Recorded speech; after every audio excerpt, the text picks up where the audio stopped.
ओम नमो भगवते वाय। ओम नमो भगवते वासुदेवाय। ओम नमो भगवते वासुदेवाय। হরে কৃষ্ণ। তো সবাইকে জন্মাষ্টমীর শুভেচ্ছা, অগ্রিম শুভেচ্ছা। আগামীকাল ভগবান শ্রীকৃষ্ণের আহ আবির্ভাব তিথি মহোৎসব। তো সেই উপলক্ষে আমরা গত সপ্তাহ থেকে শুরু করেছিলাম। আমরা গত সপ্তাহে আলোচনা করেছি কিভাবে ধরণী মাতা তিনি ব্রহ্মার শরণাপন্ন হয়েছেন। বিশেষ করে এই পৃথিবী যখন পাপাসক্ত ব্যক্তিতে ভরে যায় সে সময়টিতে কি করেন, সে সময়টিতে ধরনী সে ভারটার সহ্য করতে পারেন না। এবং আমরা এই বিষয়টাতে নিয়েও আলোচনা করছিলাম, বিশাল বিশাল পাহাড়গুলো এই পৃথিবীর ভার নয়। ঠিক আছে, বিশাল বিশাল নদ নদী জলাশয় সমূহ, বিশাল সমুদ্র, সেটা এই পৃথিবীর ভার নয়। এই পৃথিবীর ভার হচ্ছে কি পাপাসক্ত মানুষেরা। ঠিক আছে। আর ব্রহ্মাজি গিয়েছেন, ধরণী মাতা গিয়েছেন ব্রহ্মাজির কাছে, আর ব্রহ্মাজি তিনি নিজে বিষয়টা সলভ না করে তিনি দেখতে পেলেন যে এটা আমার পক্ষে সম্ভব নয়। তিনি সমস্ত দেবতাদের নিয়ে গেলেন কার কাছে? ভগবান বিষ্ণুর কাছে। তো আমরা এখান থেকেও একটা বিষয় শিখছিলাম গত সপ্তাহে, যে প্রকৃতপক্ষে ভগবানের উপর শরণ গ্রহণ করা, উম, অথবা ভগবানের উপর আহ কি করা, ভগবানের উপর শরণাগতি হচ্ছে সর্বোচ্চ প্রকারের স্বাধীনতা। ঠিক আছে। Real independence is to declare our dependence on God. ঠিক আছে। এবং আমাদের জানতে হবে আমরা কতটুকু পর্যন্ত আমাদের জীবনের সমস্যাগুলো সমাধান করতে পারি, কতটুকু পর্যন্ত আমরা পারি না। ঠিক আছে। এবং যদিও ব্রহ্মাজি তার চারটা মাথা রয়েছে, তার ইন্টেলিজেন্স, তার যে বুদ্ধিমত্তা, তার ব্রেন আমাদের থেকে অনেক বেশি, তথাপি তিনি কি করছেন? তিনি শুধু একা যাচ্ছেন না, তিনি সবাইকে নিয়ে যাচ্ছেন, সাথে শিবকেও নিয়ে যাচ্ছেন। কিসের জন্য শিবকে নিয়ে যাচ্ছেন? কারণ যদি কোনো কিছু ধ্বংস করার, অথবা যদি ভগবান বলেন যে না, আমি আমি এই ছোটখাটো বিষয়ে যেতে চাচ্ছি না, তখন ব্রহ্মাজি চিন্তা করছিলেন যদি শিবকে একটু নিয়ে যাওয়া হয় তাহলে শিবকে অন্ততপক্ষে এম্পাওয়ার করা যেতে পারে, শক্তি প্রদান করা যেতে পারে। তাহলে তিনি কি করবেন? মাঝখানে যে নয়নটা রয়েছেন, শিবের ত্রিনয়ন, দুই চোখ দিয়ে তো সাধারণ কাজগুলো করেন, যখন রেগে যান তখন তৃতীয় নয়ন ব্যবহার করেন। ঠিক আছে। তো যদি ভগবান নিজে আসতে না পারেন তাহলে অ্যাটলিস্ট শিবকে শক্তি প্রদান করতে পারেন, শিব ঠাকুরকে, তাহলে তিনি এই কাজটা করে নিতে পারেন। ঠিক আছে। সেজন্য তিনি কি করছেন? ব্রহ্মাজি সবাইকে সাথে করে নিয়ে গেছেন। এখান থেকেও আমরা লিডারশিপ শিখছিলাম, যে কিভাবে একজন লিডার তিনি সবাইকে নিয়ে সাথে নিয়ে কাজ করবেন, তিনি একাকী কাজ করবেন না। এবং এরপর আমরা দেখেছি কিভাবে ভগবান অবতীর্ণ হলেন, এবং কিভাবে বসুদেব তিনি কি করছেন, তিনি সমস্ত কিছু আত্মত্যাগ করেছেন। ঠিক আছে। এবং যে সময়টিতে কংস এবং কিসের মধ্যে, দেবকীর মধ্যে একটা খুব খারাপ পরিস্থিতি চলছিল, যে কোনো মুহূর্তে মেরে ফেলতে পারে, জাস্ট এক সেকেন্ডের কি এদিক ওদিক, তার ভিতরেও কি করছে না, বসুদেব কখনো তার যে আশা সেটা হারাচ্ছেন না। যদিও খুব খারাপ পরিস্থিতি, যে কোনো মুহূর্তেই কি করতে পারে, কংস দেবকীকে হত্যা করতে পারে, কিন্তু তথাপি তিনি আশা হারাচ্ছেন না। ঠিক আছে। তার ভিতরেও তিনি আশায় বুক বেঁধে তিনি প্রচেষ্টা করছেন সর্বোচ্চটা দেওয়ার জন্য, প্রচেষ্টা করছেন দেবকীকে রক্ষা করার জন্য। তা আমাদের জীবনও, আমাদের ক্ষেত্রে হয়তো বড় বড় সমস্যা আসতে পারে, এখন বাংলাদেশে বড় সমস্যা চলছে, বিশাল বড় সমস্যা। ঠিক আছে। তো তার ভিতরেও আমরা যেন আশা না হারাই। ঠিক আছে। ভগবান অবশ্যই আমাদেরকে কি করবেন? সাহায্য করবেন, যদি আমরা নিজেদেরকে সাহায্য করি। ঠিক আছে। আমরা যদি নিজেরা প্রচেষ্টা করি এবং সেই সাথে ভগবানের উপর শরণাগত হই, দুটিই লাগবে, তাহলে কি করবেন? ভগবান অবশ্যই আমাদেরকে সাহায্য করবেন। ঠিক আছে। কখনো আশা হারানো যাবে না, কখনো মনে করা যাবে না না সবকিছু শেষ। ঠিক আছে। সেটা আমরা কার কাছ থেকে দেখতে পাই? বসুদেবের জীবনী থেকে দেখতে পাই। এবং পরবর্তীতেও বসুদেব কি করছেন? বসুদেব তার কথা রাখছেন। বসুদেবের চরিত্রটা এমন যে তিনি আহ কংসের মতো একজন আহ নিকৃষ্ট ব্যক্তির কাছেও তিনি গ্রহণযোগ্য, তার চরিত্রটা এমনই। তো আমরা এই বিষয়েও আলোচনা করছিলাম, আমাদের ভক্তরা তারা কেমন হবে, তাদের চরিত্রটা এমন হবে যেন প্রত্যেকেই তাদেরকে কি করে? বিশ্বাস করে। প্রত্যেকেই। এমনকি সে কি নাও হতে পারে, সে অনেক আহ মহাত্মা নাও হতে পারে, অথবা তার চরিত্রটা ভালো নাও হতে পারে, কিন্তু আমাদের ভক্তদের যারা এই যে কৃষ্ণ ভাবনামৃত অনুশীলন করছে, তাদের চরিত্রটা এমন হওয়া উচিত প্রত্যেকে যেন তাদেরকে নিঃসংকোচে বিশ্বাস করতে পারে। ঠিক আছে? তাই আগে প্রচার নাকি আগে আচার? প্রচার শব্দটার অর্থ শুনছিলাম আমি মণিগোপাল প্রভুর কাছ থেকে আমাদের দীক্ষা ক্লাসে। উনি বলছিলেন প্রচার মানে কি, প্রকৃষ্ট রূপেণ আচার ইতি প্রচার। ঠিক আছে? খুব ভালোভাবে আচার করা, সেটা হচ্ছে কি, সেটা হচ্ছে প্রচার। এবং যদি কেউ খুব ভালো আচরণ করে, খুব ভালোভাবে তার যে দায়িত্ব কর্তব্য ওগুলো সম্পাদন করে, তাহলে মুখ দিয়ে কথা বলতে হবে না, কার্যক্রমে সেটা কি করবে, ফুটে উঠবে। ও হেঁটে গেলেও, সামান্য হাসলেও, আপনি তো অনেক মানুষ ভক্ত হয়ে যাবে, অনেক মানুষ কি হবে, ধর্মপথে অনুপ্রাণিত হবে। কিন্তু যদি আমাদের আচরণটা আমাদের কথা থেকে ভিন্ন হয়, তাহলে কি হবে, মানুষ আমাদেরকে ভণ্ড মনে করবে। ঠিক আছে? তাই আমাদের কথা এবং আমাদের আচার দুটির কি লাগবে, একটা সামঞ্জস্য লাগবে। যেটা আমরা কার ক্ষেত্রে দেখতে পাচ্ছি, আমরা দেখতে পাচ্ছি বসুদেবের ক্ষেত্রে। এবং এরপরও আমরা দেখলাম বসুদেব কিভাবে নিজে আত্মত্যাগ করছেন। বসুদেব যদিও তিনি নিজেদের সন্তুষ্ট ছিলেন, তার প্রয়োজন নেই কি করার, স্ত্রীর সাথে মিলিত হয়ে সন্তান উৎপাদন করার, কিন্তু তথাপি তার মূল লক্ষ্যটা কি ছিল, ভগবান শ্রীকৃষ্ণ আবির্ভূত হবেন এবং তাকে আমি যত শীঘ্র দর্শন করতে চাই। তাই তিনি কি করছিলেন, প্রতি বছর এক একটি করে সন্তান উৎপাদন করছিলেন। এবং যদিও সেগুলো খুব নৃশংসভাবে কার হাতে, কংসের হাতে হত্যা হচ্ছিল, তথাপি তার উদ্দেশ্যটা কি ছিল, কি, একমাত্র শ্রীকৃষ্ণকে সন্তুষ্ট করা। ঠিক আছে? তো আমাদের জীবনেও কি আসবে, আমাদের জীবনেও খুব ভালো দিন আসবে, খুব খারাপ দিনও আসবে, দুটিই আসবে। এবং এমন কিছু সময় আসবে, কিছু সময় আমাদের সেলফলেসলি অথবা সম্পূর্ণরূপে নিঃস্বার্থভাবে কাজ করতে হতে পারে, অনেক কিছু হারিয়েও যেতে পারে। কিন্তু যে কোনো পরিস্থিতিতে আমরা যেন কৃষ্ণ ভাবনাকে না হারাই। ঠিক আছে? আমার একটা কথা খুব ভালো লাগে বিবেকানন্দের, আমি প্রায় সময় বলি, সত্যের জন্য সবকিছুকে ত্যাগ করা যায়, কিন্তু কোনো কিছুর জন্যই সত্যকে ত্যাগ করা যায় না। ঠিক আছে? মানে সত্যকে ঠিক রাখতে গেলে অনেক কিছুই ত্যাগ করতে হয়, কিন্তু কোনো কিছুর জন্য সত্যকে যেন আমরা না ছাড়ি। আর সত্য কি, পরম সত্য কি? পরম সত্য হচ্ছে সত্যম পরম ধীমহি। পরম সত্য হচ্ছে পরমেশ্বর ভগবান শ্রীকৃষ্ণ। তা আমাদের খারাপ পরিস্থিতি অনেক কিছু আসবে এবং অনেক কিছু আমাদেরকে ত্যাগ করতে হতে পারে, কিন্তু কোনো পরিস্থিতিতে আমরা যেন কৃষ্ণ ভাবনাকে না ছাড়ি, কোনো পরিস্থিতিতে আমরা যেন হরিনাম না ছাড়ি, কোনো পরিস্থিতিতে আমরা যেন গীতা ভাগবত না ছাড়ি। ঠিক আছে? তাহলে অন্তিম পরিস্থিতিতে আমরা অবশ্যই কি হব, জয়ী হব। এটা হচ্ছে সর্বশ্রেষ্ঠ মেসেজ এই কিসের জন্য, এই জন্মাষ্টমীর জন্য। আমরা যেন প্রস্তুত থাকি বসুদেবের মতোই, যে কোনো পরিস্থিতিতে আমরা যেন কৃষ্ণ ভাবনাকে কি করতে পারি, আমাদের চরিত্র, আমাদের আচার আচরণের মাধ্যমে তুলে ধরতে পারি। এবং এরপরে আমরা দেখছিলাম কিভাবে আহ স্তুতি করছিলেন দেবতারা। এরপরে আহ ভগবান আবির্ভূত হলেন এবং ভগবানের নির্দেশে বসুদেব কি করেছেন, নন্দালয়ে গিয়ে রেখে এসেছেন। আর ইত্যা অবসরে কি হচ্ছিল, কংস এসে হত্যা করতে চাচ্ছিলেন যে কন্যাটিকে নিয়ে আসা হয়েছে, সেই কন্যাটিকে। এবং সেই সময়টিতে সেই কন্যাটি দশভুজা রূপ ধারণ করে, এবং তাতে কংস সম্পূর্ণরূপে আহ অনুশোচনা করতে থাকেন যে আসলে আমি এটা কি করলাম। ঠিক আছে? এবং তিনি বসুদেব এবং দেবকীর কাছ থেকে ক্ষমা চান, এবং সে সময়টিতে বসুদেব এবং দেবকীও ক্ষমা করে দেন। আমরা এখানটাতেও একটা বিষয় আলোচনা করছিলাম, একটা বিশেষ শিক্ষা আলোচনা করছিলাম, যে যিনি মহাত্মা অথবা যিনি সত্যিই ভক্তিপথে উন্নতি করতে চাচ্ছেন, তিনি অন্য কারো দোষ দেখবেন না, অন্য কারো অপরাধ নিবেন না।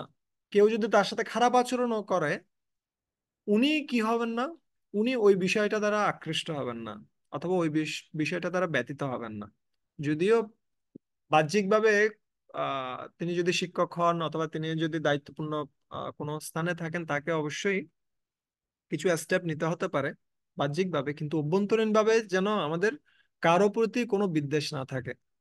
ঠিক আছে? এমনকি যে ব্যক্তিটা আমাদের সাথে খারাপ আচরণ করছে সেই ব্যক্তির প্রতিও, যেটা আমরা কার ক্ষেত্রে দেখতে পাচ্ছি, বসুদেবের ক্ষেত্রে দেখতে পাচ্ছি। বসুদেব সাথে সাথে কি করছেন, ক্ষমা করে দিচ্ছেন। কিন্তু আমি আপনার সাথে যদি দেখেন, এর 6 পুত্র হত্যা হয়েছে কিন্তু তথাপি সে ক্ষমা করছে। বাট আমাদের ক্ষেত্রে যদি সামান্য কেউ যদি একটু 19-20 করে, অথবা কেউ আমাদের সাথে একটু খারাপ আচরণ করেছে, অথবা প্রসাদ দিতে একটু কি করে দিয়েছে, ধরেন প্রসাদ দিচ্ছে, সবাইকে দিচ্ছে, কিন্তু আমাকে কোনো ক্রমে ভুলে গেছে প্রসাদ দিতে, তাহলে আমার একটা বিশাল অভিমান হয়ে গেল। এই আমার শত্রু। এটা 20 বছর পরেও আমরা মনে রেখে দিই যে ও আমাকে ওই সময় কি দেয়নি, প্রসাদ দেয়নি। ঠিক আছে। কিন্তু আমরা এখানে দেখতে পাচ্ছি বসুদেব সাথে সাথে কি করছেন, সাথে সাথে ক্ষমা করে দিচ্ছেন। ঠিক আছে। এবং কংস অনুতপ্ত হয়েছিলেন। কিন্তু আমরা এখানেও একটা শিক্ষা আলোচনা করছিলাম যে আমরা যেন আমাদের ভুলগুলো জাস্টিফাই করতে না চাই। কিসের দোহাই দিয়ে? কর্মের দোহাই দিয়ে। আমি কেন এই ব্যক্তিটাকে মারছি, অথবা আমি কেন ওর সাথে খারাপ আচরণ করছি? কারণ ও পূর্বজন্মে আমার সাথে খারাপ আচরণ করেছিল। এটা আমরা বলতে পারি না। ঠিক আছে। এমনকি যদি এটা দেখাও যায়, যে সরাসরি দেখা যায় যে না, ও কর্মফল ও পাচ্ছে, কিন্তু আমি কর্মফল দাতা নই, ভগবান কর্মফল দাতা। ঠিক আছে। তো এইভাবে কি হলো, কংস সম্পূর্ণরূপে আহ অনুতপ্ত হয়ে গেছেন। কিন্তু অনুতপ্ত হলে কি হবে, কিছুক্ষণ পরেই সে মন্ত্রিসভায় যখন গিয়েছে, সে সময়টিতে সেখানে অনেক মন্ত্রীদের মন্ত্রণায় পড়ে তার যে পূর্বের যে অনুশোচনাটি সেটা সম্পূর্ণরূপে পরিবর্তিত হয়ে গেছে। ঠিক আছে। সে এখন আবার সমস্ত কাদেরকে, সমস্ত বাচ্চারা যারা জন্ম নিয়েছেন তাদেরকে হত্যা করতে উদ্যত হয়েছে। ঠিক আছে। হম। এখান থেকে আমরা আজকে শুরু করব। এটা হচ্ছে কত, Yes, 4th অধ্যায়ে আমরা গিয়ে শেষ করছিলাম। তো কংস কি করছে এখন, সমস্ত যারা কি রয়েছে, আহ, কে প্রায়োরিটিস, সমস্ত শিশুদেরকে হত্যা করার জন্য উদ্যত হয়েছে। এবং এখানে খুব সুন্দর একটি শ্লোক বর্ণনা করছে। হুম। এখানে দেখুন, আয়ুশ্রিয়ম যশো ধর্মম লোকন আশিষ এব চ হন্তি শ্রেয়াংসি সর্বাণি পুংসো মহততিক্রমা। আয়ু, শ্রিয়া, আয়ু নষ্ট হয়ে যাবে, শ্রিয়া মানে হচ্ছে সৌন্দর্য নষ্ট হয়ে যাবে, যশ নষ্ট হয়ে যাবে, ধর্ম নষ্ট হয়ে যাবে, আশিস সমস্ত আশীর্বাদ নষ্ট হয়ে যাবে, এখানে আমাদের আশিস প্রভু আছে। ঠিক আছে। হন্তি শ্রেয়াংসি সর্বাণি। ঠিক আছে। যত ধরনের শুভ বিষয়গুলো রয়েছে, এই সমস্ত কিছু সবকিছু ধ্বংস হয়ে যাবে। সর্বাণি পুংস মহৎ অতিক্রম। যদি কেউ মহৎ অতিক্রম করে, মহান ব্যক্তিদের উৎপীড়ন করে, মহাত্মাদের উৎপীড়ন করে, অথবা মহাত্মাদের সাথে খারাপ আচরণ করে, সাধু মহাত্মাদের সাথে, তাদের সমস্ত কিছু ধ্বংস হয়ে যাবে। আয়ু, শ্রিয়ম, যশো, ধর্ম যা কিছু আছে সব ধ্বংস হয়ে যাবে। ঠিক আছে। সেটা কার ক্ষেত্রে ঘটছে এখানে? এখানে আমরা দেখতে পাচ্ছি কংসের ক্ষেত্রে ঘটছে। ঠিক আছে। কংসের যত সমস্ত আশীর্বাদ ছিল, অথবা ও তপস্যা করে যা কিছু প্রাপ্ত হয়েছে, এবং যত সমস্ত ঐশ্বর্য ছিল, সবকিছু ধ্বংস হতে চলেছে। কেন? বসুদেব দেবকীর প্রতি খারাপ আচরণ করেছে, তাদের বাচ্চাদের প্রতি খারাপ আচরণ করেছে। এখন আরো হাজার হাজার বাচ্চাদেরকে সে কি করতে যাচ্ছে, হত্যা করতে যাচ্ছে। এবং সেই সাথে মন্ত্রীরা তাকে উপদেশ দিয়েছে, ব্রাহ্মণ বৈষ্ণবদেরকে এবং গাভীদেরকে কি করো, উৎপীড়ন করো। কেন? এই সমস্ত স্থানে কি রয়েছে, বিষ্ণু অবস্থান করেন। ঠিক আছে। বিষ্ণু অবস্থান করেন কোথায়? বিষ্ণু অবস্থান করেন যেখানে ব্রাহ্মণেরা রয়েছে, বৈষ্ণবেরা রয়েছে সেখানে। তাই তাদেরকে যদি উৎপীড়ন করো তাহলে বিষ্ণু দুর্বল হয়ে যাবে। ঠিক আছে। তাই এই সুযোগে কি করছে, আহ, কংস চিন্তাও করছে না এটা আসলে কি উপদেশ আমাকে দিল। এবং কারো যখন মতিভ্রম হয় তখন তাকে খুব সহজে কি করা যায়, প্রতারিত করা যায়। আর যখন খারাপ মানুষের সাথে সঙ্গে সঙ্গে কেউ থাকে, তাহলে স্বাভাবিকভাবে তার যে ভালো বুদ্ধিবৃত্তি থাকে সেটা সম্পূর্ণরূপে নষ্ট হয়ে যায়। ঠিক আছে। তাই আমাদের জীবনের সবচেয়ে বড় আশীর্বাদ হচ্ছে সৎসঙ্গ। ঠিক আছে। এটা উম খুব সুন্দর একটা কথা ছিল, কোথায়, ইয়েস, আমি শুনছিলাম কিছুদিন আগে একটা ভক্তের কাছ থেকে, উনি বলছিলেন যখন কোন একজন আহ ব্যক্তির প্রতি ভগবান খুব বেশি সন্তুষ্ট হন, তখন তিনি তাকে কি প্রদান করেন, তিনি তাকে মানব জন্ম প্রদান করেন। কিন্তু যখন ভগবান তার প্রতি আরো বেশি সন্তুষ্ট হন, তখন তাকে তিনি ভালো পিতামাতা প্রদান করেন। ঠিক আছে। ভগবান যখন কারো প্রতি আরো বেশি সন্তুষ্ট হন, তখন তাকে তিনি অনেক বেশি ধন সম্পদ ঐশ্বর্য প্রদান করেন। ঠিক আছে। ভগবান যখন আরো বেশি সন্তুষ্ট হন, তখন তাকে আয়ু, যশ, এই সমস্ত কিছু প্রদান করেন। কিন্তু যখন ভগবান কারো প্রতি সর্বোচ্চ প্রকারে সন্তুষ্ট হন, তখন ভগবান সেই ব্যক্তিকে সাধু সঙ্গ প্রদান করেন। ঠিক আছে, মহাত্মাদের সঙ্গ প্রদান করেন, যার ফলে সে এই জড়জগতের বন্ধন থেকে মুক্ত হতে পারে। ঠিক আছে।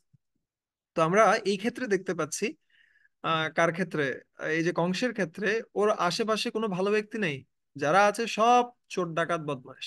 ঠিক আছে। So you are where your mind goes. ঠিক আছে। আপনি সেটাই, যেখানে আপনার মন যাচ্ছে, অথবা আপনি সেটাই যে সমস্ত ব্যক্তিদের সাথে আপনি সঙ্গ করছেন। ঠিক আছে। এজন্য সক্রেটিস একটা কথা বলতেন, উনি বলতেন, তুমি কোন কোন ব্যক্তিদের সাথে মেলামেশা করো সেটা আমাকে বলো, তাহলে আমি বলে দেবো তুমি ব্যক্তিটাকে। ঠিক আছে। তুমি যদি চোর বদমাশদের সাথে মেলামেশা করো, তুমি চোর বদমাশ। তুমি যদি পলিটিশিয়ানদের, পলিটিশিয়ান। তুমি কাদের সাথে সঙ্গ করছো। তাই আমি কার সঙ্গ করব সেটা সবচেয়ে গুরুত্বপূর্ণ, কিন্তু তার থেকেও গুরুত্বপূর্ণ হচ্ছে কার সঙ্গ করব না, সেটা আমাদের জানতে হবে। না হলে ইতিমধ্যে আমরা ভালো সঙ্গ করে যা কিছু অর্জন করেছি সেটা নষ্ট হয়ে যাবে। তাই এটাও বলা হয় যে আজে বাজে ব্যক্তিদের সঙ্গ করার চেয়ে কাদের সঙ্গ করা ভালো, ভক্তদের সঙ্গ করা ভালো। এবং ভক্তদের সঙ্গ করার থেকেও আরো ভালো হচ্ছে কি, যারা সিনসিয়ার, সিরিয়াস এবং স্ট্রিক্ট ডিভোটি। তিনটা কন্ডিশন বলছে: স্ট্রিক্ট, সিনসিয়ার এবং সিরিয়াস। ঠিক আছে। তাদের সঙ্গ করাটা আরো ভালো। কেন? তাদের মধ্যে উৎসাহটা জ্বলছে, এবং ওদের থেকে উৎসাহটা আমরা নিতে পারি। না হলে কি হবে, অন্য যে সমস্ত ভক্তরা রয়েছে তা, আহ, আমি আবার ডিভিশন করছি না, আমরা আমরা আবার ডিভিশন করব না, এ হচ্ছে এরকম, ও হচ্ছে এরকম, ওরকম আমরা করব না। কিন্তু ধরেন কোন একজন ব্যক্তি রয়েছে, তার জপে উৎসাহ নেই, ও জপে ঘুমাচ্ছে, আর ওকে গিয়ে আমি বললাম, প্রভু আমার জব করতে ভালো লাগে না। ও বলবে কি, আমারও জব করতে ভালো লাগে না। ঠিক আছে, চলেন দুইজন একসাথে বসে ঘুমাই আমরা। ঠিক আছে, আমারও জব করতে ভালো লাগে না, আপনারও জব করতে ভালো লাগে না। কিন্তু যদি এটা গিয়ে একজন স্ট্রিক্ট ডিভোটিকে বলা হয় যে প্রভু আমার জব করতে ভালো লাগে না, ও কি বলবে? জব করেন, জব করতে করতে জব ভালো লাগবে। ঠিক আছে। ও বলবে না চলেন ঘুমাই। তো আমাদের কি করতে হবে, আমাদের সঙ্গটা চয়েস করতে হবে, না হলে আমরা সবসময় সমস্যায় পড়বো। ঠিক আছে। আর যদি আমরা মহৎ ব্যক্তিদের সাথে খারাপ আচরণ করি, তাহলে আমাদের এই সমস্ত কিছু নষ্ট হয়ে যাবে। তাই খুব সাবধান হতে হবে, যেন আমরা কখনোই মহাত্মাদের প্রতি খারাপ আচরণ না করি। অপরাধ, যখনই কেউ কি করবে, অপরাধ করবে, তখন রাধারানীর কৃপা থেকে সে সম্পূর্ণরূপে বাতিল হয়ে যাবে। তখন সে ভক্তি থেকে অনেক দূরে চলে যাবে। তাই খুব সাবধান থাকতে হবে যেন আমরা মহাত্মাদের প্রতি খারাপ আচরণ না করি। ঠিক আছে। এবং এরপরে কি ঘটলো ঘটনা, এখন ক্যামেরাটা শিফট হচ্ছে কোথায়? ক্যামেরাটা শিফট হচ্ছে নন্দগ্রামে। ঠিক আছে, যেখানে নন্দ উৎসব ঘটছে। ঠিক আছে। এবং সেই নন্দ উৎসবে নন্দা মহারাজ খুব খুশি হয়েছেন। নন্দা মহারাজের অনেকদিন পরে তার একটা শিশু সন্তান এসেছে, এবং শেষ বয়সে। এবং সেই উপলক্ষে তিনি বিশাল আয়োজন করতে শুরু করেছেন। কিসের আয়োজন করতে শুরু করেছেন? তিনি অনেক দান দক্ষিণা এই সমস্ত কিছু করছেন। তিনি আহ সমস্ত ব্রাহ্মণদেরকে আমন্ত্রণ জানিয়েছেন, গাভীদেরকে খুব সুন্দরভাবে সাজিয়ে ব্রাহ্মণদেরকে দান করছেন। তারপরে খুব সুন্দরভাবে অনেক দধি, মাখন এই সমস্ত কিছু দিয়ে ভগবান শ্রীকৃষ্ণের কি হচ্ছে, অভিষেক হচ্ছে। এবং সে দধি মাখন নিয়ে অন্যান্যরা খেলা করছে। ঠিক আছে। খুব সুন্দর একটা পরিবেশ সৃষ্টি হয়েছে সেখানে। এবং নন্দ মহারাজ দান করতে করতে এমন পরিস্থিতি তার মধ্যে, তিনি যে সমস্ত গাভীগুলো দান করছিলেন সেগুলোকেও খুব সুন্দরভাবে স্বর্ণ দিয়ে, স্বর্ণ অলংকার দিয়ে ভূষিত করে দান করছিলেন। ঠিক আছে। এটা হচ্ছে নন্দ মহারাজের ঐশ্বর্য। ঠিক আছে। এবং তিনি যখন সবাইকে সন্তুষ্ট করলেন এভাবে, তখন তিনি চিন্তা করছেন যে আমার এই যে সন্তান কৃষ্ণা, তার সুরক্ষার জন্য আমার কংসকেও সন্তুষ্ট করা প্রয়োজন। ঠিক আছে। যেহেতু কংস হচ্ছে রাজা, তাই তিনি সবাইকে সন্তুষ্ট করার পরে তিনি উপটোকন নিয়ে প্রতি বছর যে ট্যাক্স দেন, ট্যাক্সের সাথে তিনি আরো বিশেষ কিছু দান করছেন। তিনি চিন্তা করছেন আমি সবকিছু নিয়ে যাব কার জন্য, যাতে করে কংস সন্তুষ্ট হয়। ঠিক আছে। এবং যখন তিনি কোথায় যাচ্ছেন, আহ, মথুরাতে, সে সময়টিতে কার সাথে দেখা হয়? নন্দ মহারাজের সাথে দেখা হয় আহ বসুদেবের। ঠিক আছে। এবং বসুদেবের সাথে নন্দ মহারাজের কথোপকথন শুরু হয়। ঠিক আছে। বসুদেব বলছেন আমি অনেকদিন পরে আপনাকে দর্শন করছি, আমার মনে হচ্ছে আমি কি হয়েছি, আমি আমি জীবন ফিরে পেয়েছি। ঠিক আছে। আমি যেন জীবন ফিরে পেয়েছি সেই ধরনের মনে হচ্ছে আমার কাছে। এবং দুজনের মধ্যে কথোপকথন হচ্ছে।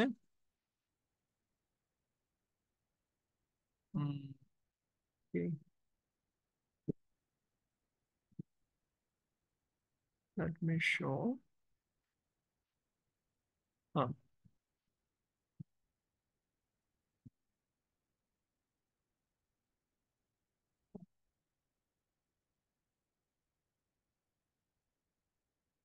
নন্দ মহারাজ এবং বসুদেবের মধ্যে প্রথমে নন্দ মহারাজকে বসুদেব বলছেন যে তুমি কি পেয়েছো, তুমি অনেক দিন পরে একটা সন্তান প্রাপ্ত হয়েছে।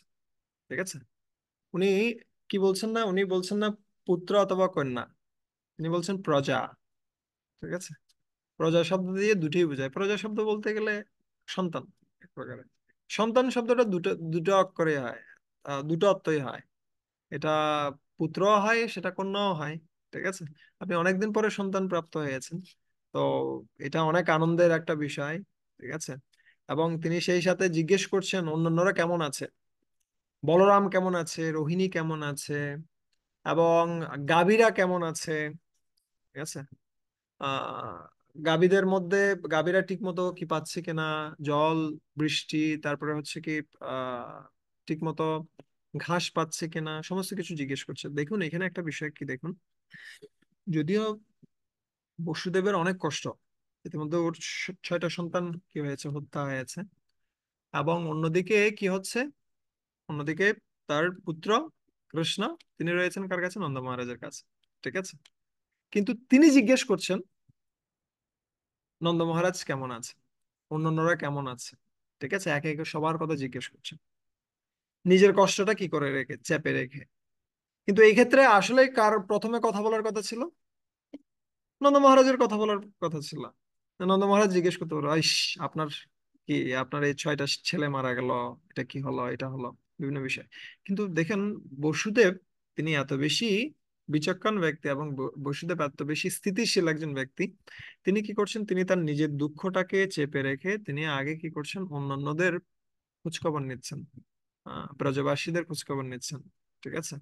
তিনি উম এটাই বৈষ্ণব, পর দুঃখে দুঃখী। ঠিক আছে। নিজের বিষয়গুলোকে তিনি খুব ছোট করে দেখেন, কিন্তু তিনি অন্যদের দুঃখটাকে বেশি গুরুত্ব দেন। ঠিক আছে। এই জন্য ভক্ত কেমন হবে, ভক্ত হবে খুব সেন্সিটিভ। সেন্সিটিভ নিজের বিষয় না। আমরা অনেক ক্ষেত্রে সেন্সিটিভ হই কিসের বিষয়ে, আমাদের নিজেদের বিষয়ে। কেউ যদি জিজ্ঞেস করে আপনার বাড়ি কোন জায়গায়, আপনার ঘর কোন জায়গায়, তাহলে আমরা সেন্সিটিভ হয়ে যাই, আমার বিষয়ে জিজ্ঞেস করছে কেন। আমরা এই বিষয়ে খুব সেন্সিটিভ। কিন্তু যদি অন্যরা খুব কষ্ট পাচ্ছে, অন্যরা খুব খারাপ পরিস্থিতির মধ্যে যাচ্ছে, আমরা এগুলো তোয়াক্কা করি না। অথবা আমি কেমন একটা কথা বললাম, খুব স্ট্রং একটা কথা বলে দিলাম, যার ফলে অন্যরা কষ্ট পাচ্ছে, সেটা আমি দেখছি না।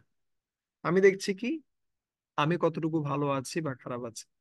কিন্তু এই নন্দ মহারাজ এবং বসুদেবের মধ্যে কথোপকথন থেকে আমরা এই জিনিসটা দেখতে পাই যে তারা একে অপরের প্রতি কতটুকু কি ছিলেন, আহ স্পর্শকাতর ছিলেন, বা একে অন্যকে সাহায্য করার জন্য কতটুকু কি ছিলেন, প্রস্তুত ছিলেন। এবং সেই সাথে নন্দ মহারাজ বলছিলেন এটা খুব দুর্লভ, কার সঙ্গ প্রাপ্ত হওয়া, বন্ধু বান্ধবদের সঙ্গ প্রাপ্ত হওয়া। যদিও তারা একসাথে থাকতে চায়, কিন্তু একসাথে থাকা সম্ভব হয় না। ঠিক আছে। দৈবেন একত্র নিতানম উন্নীতানম সকর্মভি, খুব সুন্দর শ্লোকে বর্ণনা করছে। ঠিক আছে।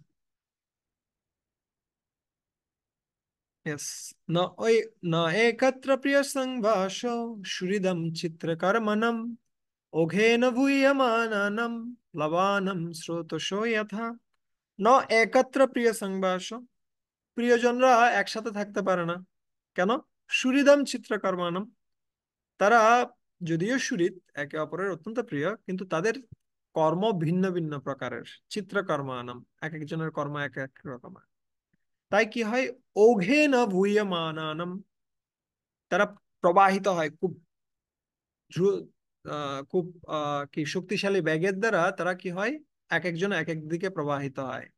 কিসের মতো? প্লবানম স্রোতস্য যথা। ঠিক যেমনি অনেক খড়কুটো যেগুলো রয়েছে সেগুলো যখন নদীতে থাকে তারা একত্রিত হয়, আবার আরেকটা স্রোতের দ্বারা কি হয়ে যায়, তারা আলাদা হয়ে যায়।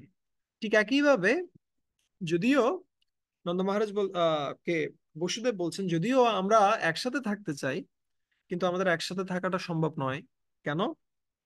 কারণ আমাদের কর্ম ভিন্ন। ঠিক আছে?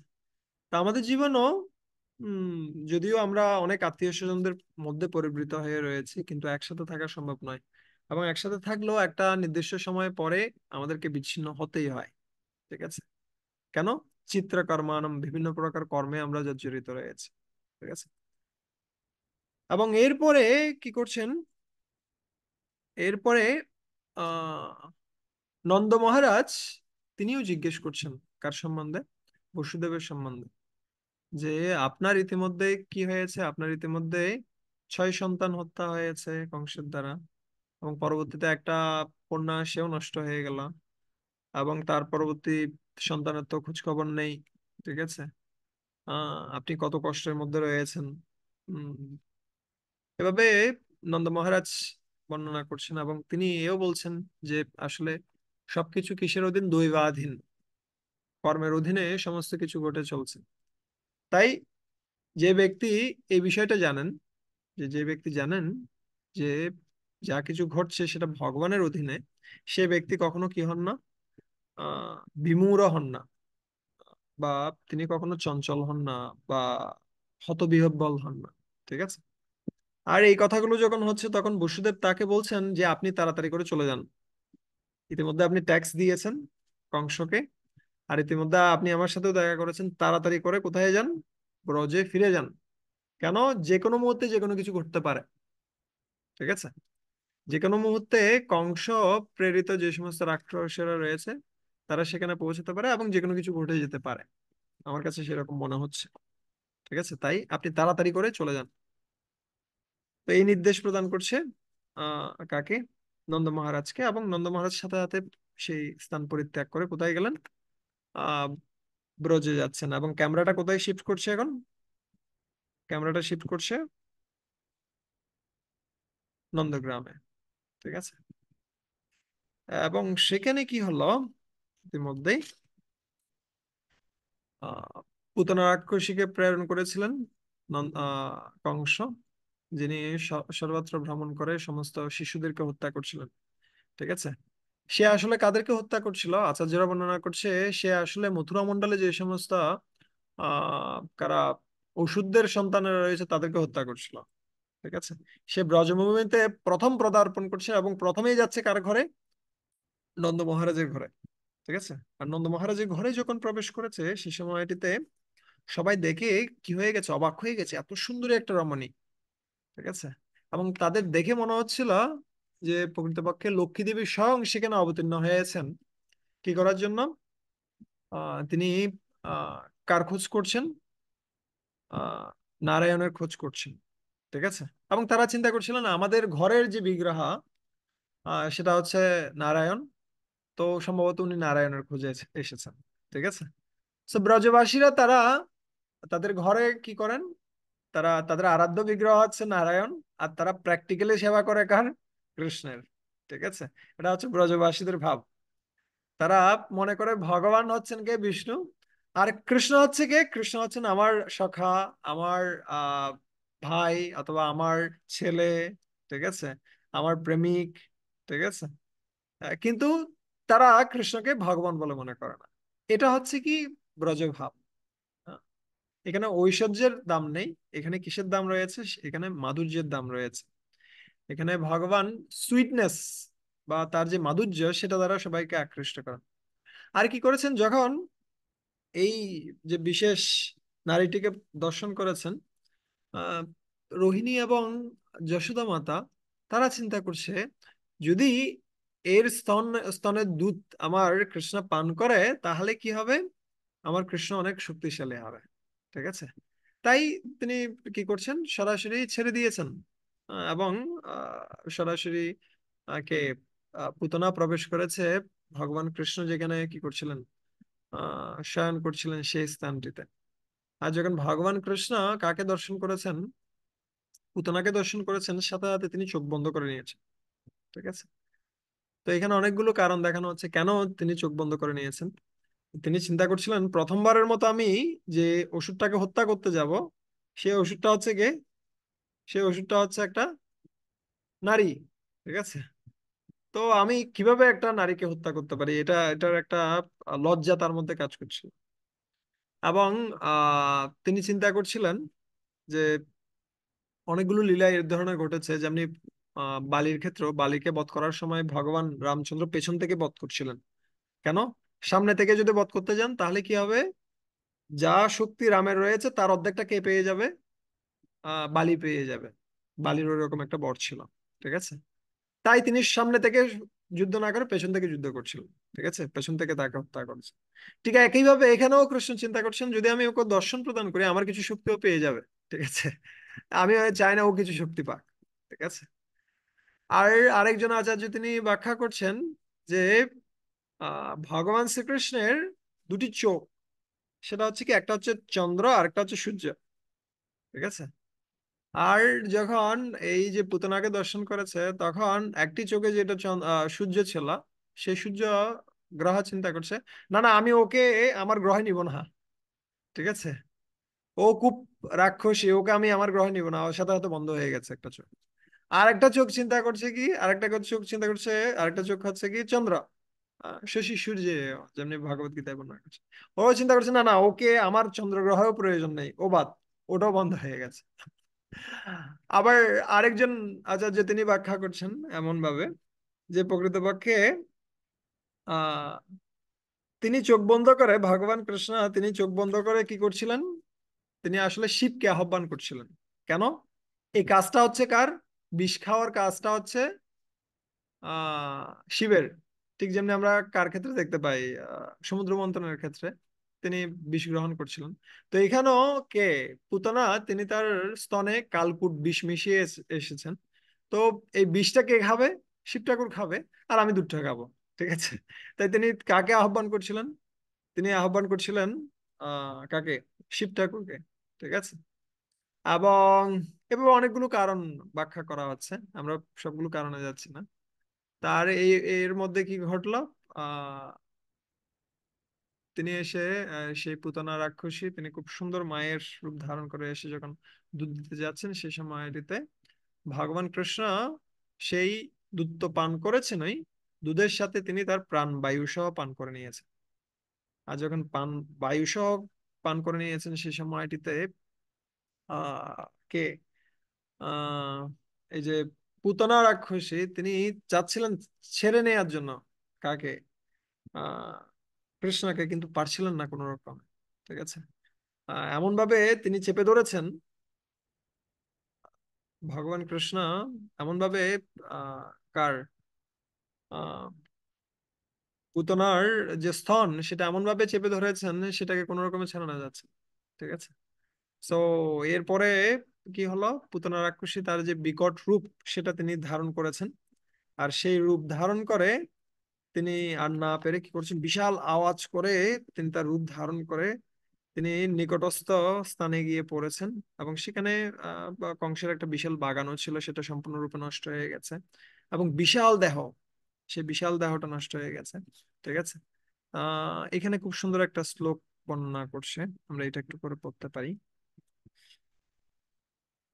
আহ ইয়েস,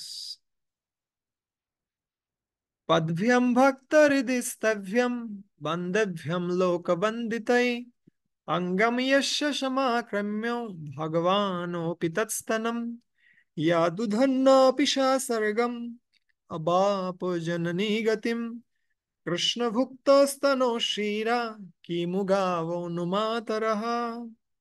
বলছে পদ্মম ভক্ত হৃদয়স্তব্যম, ভগবান শ্রীকৃষ্ণ তার যে চরণ যুগল সেটা ভক্তরা কি করেন, তাদের হৃদয়ে স্থাপন করেন। তাদের হৃদয়ে তিনি সবসময়, তারা সবসময় কি করেন, ভগবানের আরাধনা করেন। আর সেই চরণ যুগল কি হয়, বান্ধব্যম লোকবন্দিতই, যারা লোকপতি রয়েছেন, শিব ব্রহ্মা আদি সমস্ত দেবতারা যারা রয়েছেন, তারা কি করেন, তারা তারা ওই পদযুগলের কি করেন, আরাধনা করেন। কিন্তু সেই পদযুগল কি হচ্ছে, আহ তারা আরাধনা করেও যে যে পদযুগল প্রাপ্ত হতে পারে না, সেই পদযুগল এখানে দেখা যাচ্ছে আঙ্গাম ইয়স্য সমাক্রম্য। সমাক্রম্য মানে হচ্ছে একদম জোর করে ভগবান কৃষ্ণ তার পদ চিহ্নটা কার কার দেহে রেখেছেন, পুতনার দেহে রেখেছেন। এবং পুতনা জোর করছেন তাকে ছাড়ানোর জন্য, কিন্তু কৃষ্ণ ছাড়ছে না। ঠিক আছে। এবং কৃষ্ণ জোর করে তার পদচিহ্ন রেখেছেন সেখানে, এবং সেই সাথে আরো বলছেন ভগবান নিজে কি করেছেন, তার স্তন পান করেছেন। ভগবান ওপি তৎস্তনম, সে স্তন পান করেছেন। এবং এর ফলে কি হলো, এই যে পুতনা রাক্ষসী, যে রাক্ষসী যদিও অত্যন্ত নর পিশাচ একজন রাক্ষসী ছিল, তথাপি সে কি প্রাপ্ত হয়েছে, সে জননী গতিম প্রাপ্ত হয়েছেন। ইয়াতুদন্ন পিশাচর্গম অবাপো জননী গতিম। যদিও সে জাতুদান্য, অথবা সে একটা রাক্ষসী ছিল, কিন্তু তথাপি তিনি কি প্রাপ্ত হয়েছেন, জননী গতিম। ঠিক আছে। জননী গতিম মানে হচ্ছে কি, কৃষ্ণের মাতার যে পজিশন অথবা স্তর, সেটা তিনি প্রাপ্ত হয়েছেন। ঠিক আছে। এটা হচ্ছে কৃষ্ণের বিশেষ কৃপা। ঠিক আছে। কৃষ্ণ যদিও কি করেছেন, আহ এই যে পুতনা রাক্ষসীকে তিনি হত্যা করেছেন, যেহেতু সে হত্যা করার মানসিকতা নিয়ে এসেছে, কিন্তু তথাপি তাকে তিনি কি প্রদান করলেন, তিনি তাকে আহ কি প্রদান করেছেন, তিনি তার সর্বোচ্চ স্থানটা প্রদান করেছেন। সেটা হচ্ছে কি, মাতৃপদ প্রদান করেছেন। তো এখানে বলছেন তারপরে, কৃষ্ণভুক্তস্তন শিরা কিমু গাবো, যদি এই পুতনা এত বড় স্থান পেয়ে যায় তাহলে কি হবে, তাহলে এই যে যে সমস্ত গাভীগুলো রয়েছে যারা মায়ের মতো কৃষ্ণকে কি প্রদান করেছে, স্তনের দুধ প্রদান করেছে, স্তনশীরা, তাহলে তারা কি গতি প্রাপ্ত হবে। ঠিক আছে, তাদের গতি কি হবে। আর সেই সমস্ত মায়েদের কি হবে, যারা সম্পূর্ণরূপে কৃষ্ণকে সেবা করার জন্য তাদের জীবন ধন প্রদান করেছেন। এবং তাদের সংসার বলতে কিছু নেই, তাদের সংসার বলতে কে, তাদের পুত্র হচ্ছে কৃষ্ণ, তাদের অন্যান্য পুত্র থাকলে সেগুলো হচ্ছে কৃষ্ণের বন্ধু, তাদের কি, তাদের তাদের স্বামী হচ্ছে কৃষ্ণের পিতা। ঠিক আছে। তো এভাবে আমরা দেখতে পাই যে প্রকৃতপক্ষে পুতনা কত বেশি কি ছিল, সৌভাগ্যবান ছিল ভগবান কৃষ্ণের সঙ্গ প্রাপ্ত হওয়ার ফলে। এবং তার থেকে কত বেশি সৌভাগ্যশালী কারা, গাভীরা ছিল। এবং তার থেকে সৌভাগ্যশালী কারা ছিল, তার থেকে সৌভাগ্যশালী ছিল সমস্ত গোপিকারা, যারা ভগবান কৃষ্ণকে নিজের স্তনের দুধ দিয়েছেন। এবং তার থেকে সৌভাগ্যশালী কে, সে হচ্ছে যশোদা মায়া, যে সবসময় কৃষ্ণের এই সমস্ত লীলাসমূহ দর্শন করেছেন। ঠিক আছে। আর ইতিমধ্যেই কি হয়েছে, সমস্ত ব্রজবাসীরা যারা ছিলেন তারা দেখতে পাচ্ছে বিশাল একটা আহ মৃতদেহ পড়ে রয়েছে, এবং তার উপরে কৃষ্ণ খেলা করছে। আর কি করেছেন, আহ রোহিণী আর কে, রোহিণী এবং আহ যশোদা মায়া, তারা সম্পূর্ণরূপে আহ কি হয়ে গেছেন, তারা সম্পূর্ণরূপে জ্ঞান হারিয়ে অজ্ঞান হয়ে সম্পূর্ণরূপে পড়ে রয়েছেন। তারা কিছুই বলতে পারছেন না।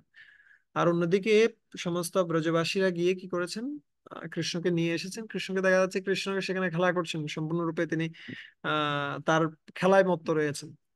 আর যখন আনা হলো তখন খুব সুন্দরভাবে কি দিয়ে, আহ গাভীর মূত্র, তারপর হচ্ছে আহ, আহ, পঞ্চগব্য দিয়ে, বিশেষ করে গাভীর মূত্র, দেন হচ্ছে গোবর, তারপর হচ্ছে দুধ দই, সমস্ত কিছু দিয়ে তাকে স্নান করানো হলো। এবং পরবর্তীতে চামড় দিয়ে তাকে ব্যজন করা হলো। এবং এরপরে যশোদা মায়া দুধ প্রদান করেছে। আর এর মধ্যে কি হলো, এর মধ্যে নন্দ মহারাজ যখন ফিরে এসেছেন নন্দগ্রামে, সে সময়টিতে তিনি দেখতে পাচ্ছেন বিশাল আকার একটা রাক্ষসী সেখানে পড়ে রয়েছে।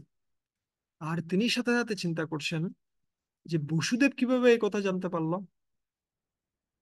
বসুদেব কিভাবে আগেভাগে আমাকে বলল যে তাড়াতাড়ি ফিরে যাও, ঘটনা কিছু খারাপ ঘটতে পারে। ঠিক আছে। তো এখানেও আমাদের ভক্ত সমাজেও কিছু কিছু ভক্ত রয়েছে, তারা কি রয়েছেন, তারা অনেক বেশি বুদ্ধিমান। আর কিছু ব্যক্তি রয়েছে খুব সরল। ঠিক আছে। কিন্তু কৃষ্ণ ভাবনামৃত সবার জন্যই ওপেন। ঠিক আছে।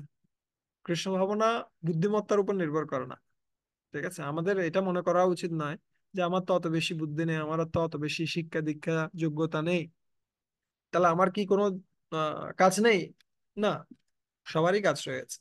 আপনি হয়তো নন্দ মহারাজের মতো খুব সিম্পল হতে পারেন, আর অন্য দিক দিয়ে আপনি হয়তো কার মতো, বসুদেবের মতো অনেক বুদ্ধিমত্তা সম্পন্ন হতে পারেন।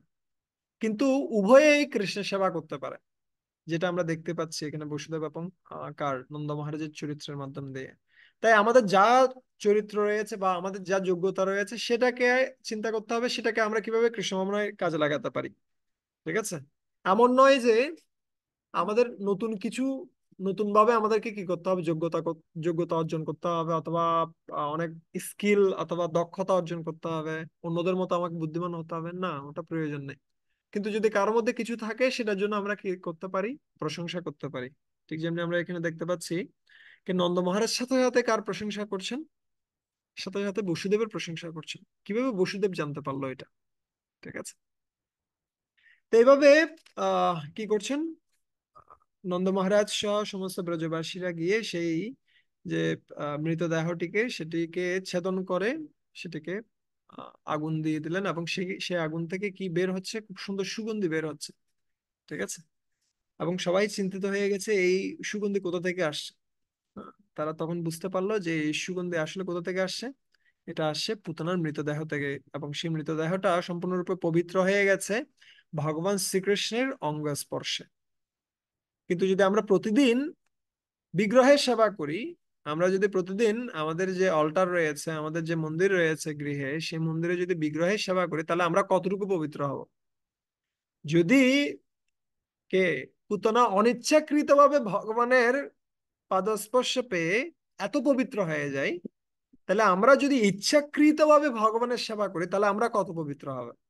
পুতনা রাক্ষসী হয়ে ভগবানের সেবা করে পবিত্র হয়ে গেছে, তাহলে আমরা মানুষ হয়ে সেবা করে কতটুকু পবিত্র হব। পুতনা অশ্রদ্ধায় ভগবানের সেবা করেছে, তার মাধ্যমে এত স্বীকৃতি লাভ করেছে, তাহলে আমরা যদি শ্রদ্ধা সহকারে ভগবানের সেবা করি, তাহলে আমরা কতটুকু স্বীকৃতি লাভ করব। ঠিক আছে। তাই আমাদের সবসময় চেষ্টা করা উচিত আমরা কিভাবে ভক্তিতে এগিয়ে যেতে পারি, সেটার জন্য আমরা যেন প্রচেষ্টা করি। কি নেই সেটা প্রয়োজন নেই, কি আছে এবং সেটাকে কিভাবে আমরা ভগবানের সেবায় লাগাতে পারি সেটা আমাদের দেখা উচিত। ঠিক আছে। এবং এর পরবর্তীতে কি হলো ঘটনা, হুম, এর পরবর্তীতে ঘটনা ঘটছে একবার, আহ, এটা আরেকটা অনুষ্ঠান ঘটছে যে সময়টিতে ভগবান কৃষ্ণ প্রথমবারের মতো হামাগুড়ি দিতে শুরু করেছেন। ঠিক আছে। এবং সেই সময়টিতে যশোদা মা চিন্তা করছেন এটার জন্য একটা অনুষ্ঠান করা উচিত এবং দান করা উচিত। সমস্ত মহাত্মাদের কাছে বা ব্রাহ্মণদেরকে ডেকে তাদেরকে দান করা উচিত, অন্যান্য রমণীদেরকে দান করা উচিত, এবং সবাইকে নিয়ে খুব সুন্দর একটা আয়োজন করা উচিত। এবং সেজন্য তিনি কি করছিলেন, সবাইকে ডেকে নিয়ে এই আয়োজনটা করছিলেন। এবং এটা সাধারণত মহিলাদের একটা অনুষ্ঠান হয়, সেখানে অন্যান্যদের কাজ থাকে না। নন্দ মহারাজ তাই অত বেশি জড়িত ছিলেন না। যশোদা মা সবকিছু অ্যারেঞ্জ করছিলেন। আর অ্যারেঞ্জ করতে করতে এক সময় কি হলো, এক সময় আহ মনে হচ্ছে কৃষ্ণ ঘুমিয়ে পড়ছেন। ঠিক আছে। একটু ক্লান্ত। তাই যশোদা মা কি করেছেন, যশোদা মা একটি শকটের নিচে, শকট, শকট মানে একটা, কি বলা যেতে পারে বাংলায় বলতে গেলে, একটা রথের নিচে বা এই ধরনের একটা কিছুর নিচে তিনি কি করলেন, কৃষ্ণকে রেখে দিলেন। ঠিক আছে। এবং কৃষ্ণকে রেখে দিয়ে তিনি তার কাজে নিযুক্ত রয়েছেন, ব্রাহ্মণদের সেবা বা অন্যান্য সেবায় নিযুক্ত রয়েছেন। আর এর মধ্যে কৃষ্ণ কি হয়ে গেছেন, কৃষ্ণ জেগে উঠেছেন। ঠিক আছে। কৃষ্ণ জেগে উঠে তিনি কি করছেন, তিনি উপলব্ধি করছেন আমার মায়ের দুধ প্রয়োজন। ঠিক আছে। যদিও কৃষ্ণ হচ্ছেন আত্মারাম, আপ্তকাম, নিজেদের সন্তুষ্ট, এবং তার কোনো কিছুরই প্রয়োজন নেই, কিন্তু তিনি তার ভক্তের দ্বারা বশীভূত। তাই তিনি ভক্তের যে স্থান অথবা ভক্তের যে ভালোবাসা সেটা তিনি প্রাপ্ত হতে চান। তাই তিনি কিভাবে আচরণ করছেন, তিনি একটা ছোট শিশুর মতোই আচরণ করছেন। আর যে শকটটিতে, শকটটির নিচে কৃষ্ণকে রাখা হয়েছিল, সেই শকটটিতে আসলে একটা প্রেতাত্মা অথবা একটা আহ আহ, বিদেহী আত্মা সেখানে কি করছিলেন, ভর করছিল। এটাও কংস কর্তৃক প্রেরিত একটা অসুর, যে অসুরটার কোনো অঙ্গ নেই, দেহ নেই। এটা একটা কি বলা যেতে পারে, একটা বিদেহী একটা অসুর, সে অসুরটা সেখানে ভর করছিল। এবং ভগবান কৃষ্ণ তিনি কি করেছেন, সাধারণত যখন বাচ্চারা যখন খুব বেশি পরিমাণে রেগে যায় তখন তারা হাত পা ছুটতে শুরু করে। আর এদিকে ভগবান কৃষ্ণ তিনি যখন পা ছুঁড়ে মেরেছেন সে সময়টিতে কি হলো, সে সময়টিতে এই শকটটি, যেটা সম্পূর্ণরূপে অনেক বাসন কোসন থেকে শুরু করে মঙ্গল দ্রব্যে পরিপূর্ণ ছিল, সেটা সম্পূর্ণরূপে ভেঙে যায় এবং সেটা কি হয়, ভূপতিত হয়। ঠিক আছে। এবং এই এই এই দৃশ্যটা কারা দর্শন করেছে, বলরাম সহ অন্যান্য যে সমস্ত বন্ধুরা ছিল কৃষ্ণের, তারা দর্শন করেছে। এবং বিকট আকারের একটা শব্দ হয়। মা যশোদা এসে যখন দেখতে পাচ্ছেন যে এই ধরনের একটা ঘটনা ঘটছে, তখন তিনি জিজ্ঞেস করছেন এটা কিভাবে ঘটলো। তখন সমস্ত গোপ বালকেরা তারা বলছেন যে এটা কে করেছে, এটা কৃষ্ণ করেছে, কৃষ্ণ। ঠিক আছে, কিন্তু কেউই সেটা বিশ্বাস করছে না। আহ এই শকটটিকে তুলনা করা হচ্ছে আমাদের খারাপ অভ্যাসের সাথে।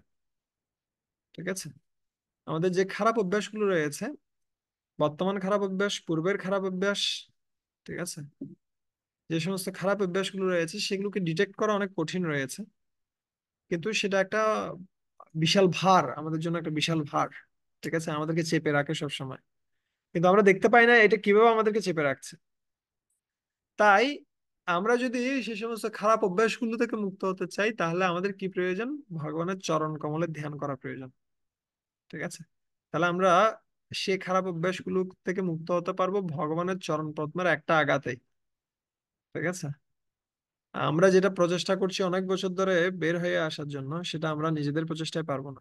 আমরা কার সহযোগিতায় পারবো, আমরা ভগবানের কৃপাতে সেটা পারবো খুব সহজেই। ঠিক আছে।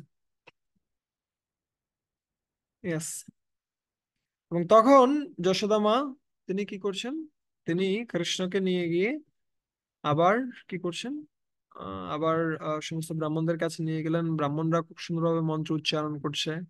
ঠিক আছে, কিন্তু কেউই বিশ্বাস করছে না এই কাজটি কে করেছেন, কৃষ্ণ করেছেন। ঠিক আছে।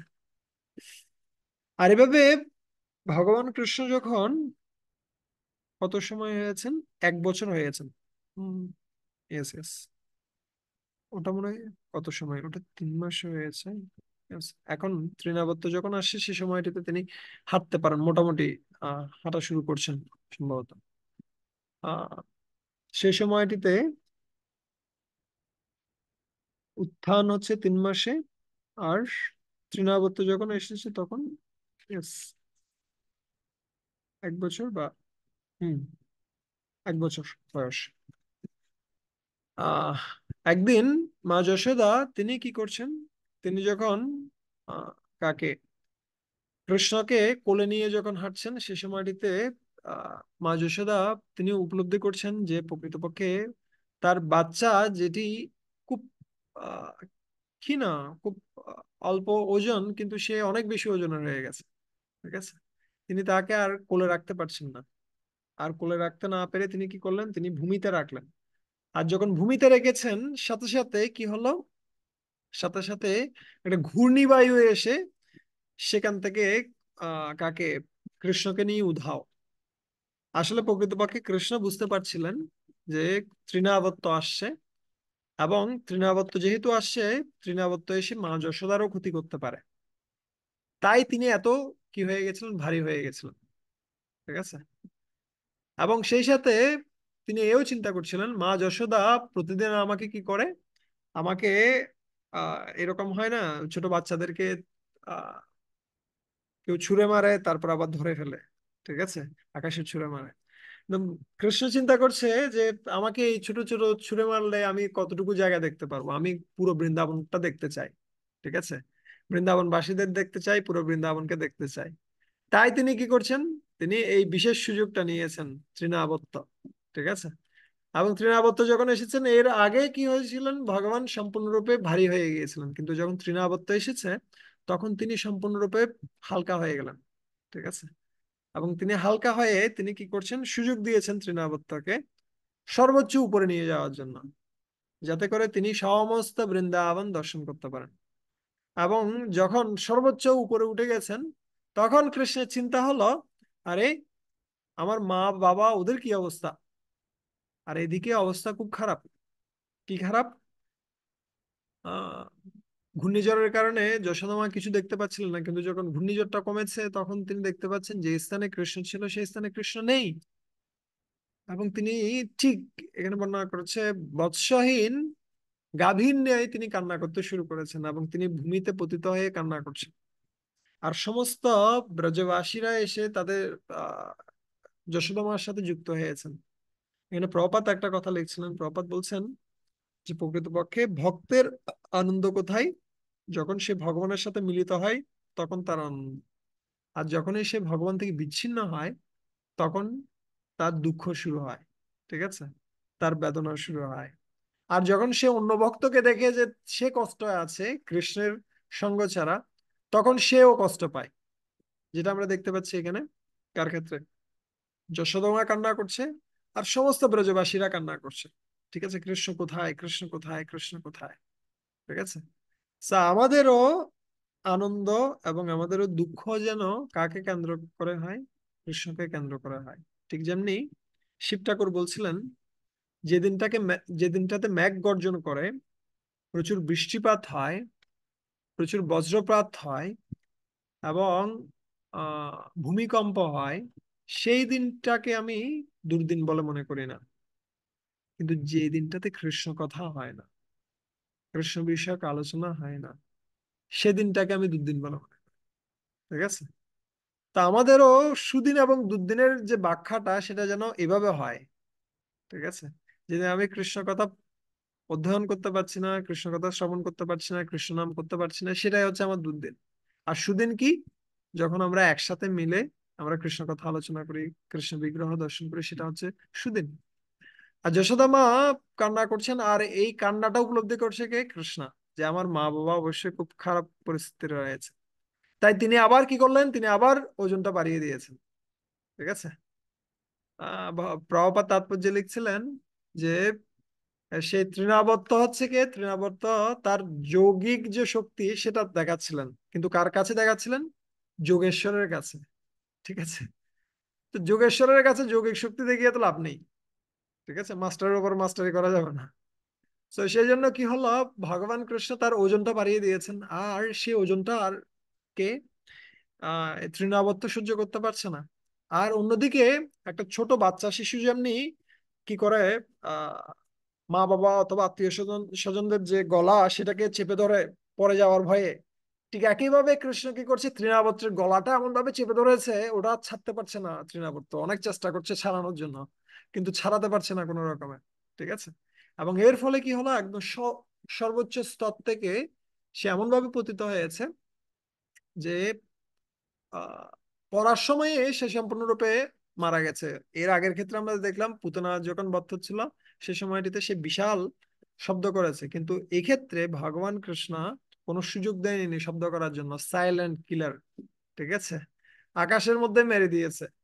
আর এমন ভাবে তাকে নিয়ে গেছে যেখানে যশোদা মা সহ সমস্ত গোপীরা কান্না করছিল সেই স্থানের কাছাকাছি স্থানে গিয়ে ফেলেছে, যাতে করে তারা দেখতে পায় তাদের যে বেদনাটা সেটা যেন উপশম হয়।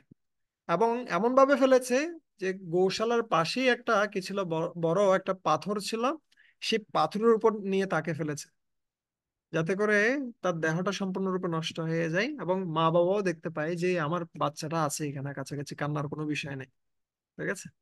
আর ঠিক ঠিক সমস্ত কিছু হলো, দেখতে পেলো যে কৃষ্ণ ওখানে পড়ে রয়েছে, কৃষ্ণ খেলা করছে, আর সমস্ত গোপীরা গিয়ে কৃষ্ণকে নিয়ে এসেছেন। তখন যশোদা মা চিন্তা করছেন যে আমার যে কে কৃষ্ণা, সে হচ্ছে খুব আহ খুব ধার্মিক, তাই সে রক্ষা পেয়ে গেছে। আর অন্যদিক দিয়ে এই যে কি রয়েছে, এই যে তৃণাবর্ত, সে হচ্ছে খুব অধার্মিক, তাই সে তার অধর্ম দ্বারা সে নিজে হত্যা হয়েছে। কিন্তু যশোদা মা কখনো চিন্তা করছে না কৃষ্ণ হচ্ছে ভগবান।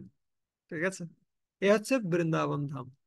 প্রভুপাদ তাৎপর্যে একটা কথা খুব সুন্দরভাবে লিখছিলেন। প্রভুপাদ বলছিলেন যে প্রকৃতপক্ষে ভক্ত কেমন হবে, ভক্ত হবেন সম্পূর্ণরূপে পাপ থেকে মুক্ত। ঠিক আছে, যেটা ভগবত গীতায়ও ভগবান কৃষ্ণ বলছেন। ভগবান কৃষ্ণ কি বলছেন? ভগবান কৃষ্ণ বলছেন येषां तु अन्तगतं पापं जनानं पुण्यकर्माणं ते দ্বন্দ্ব মোহ বিমুক্তই ভজতে মাম অনন্যবা।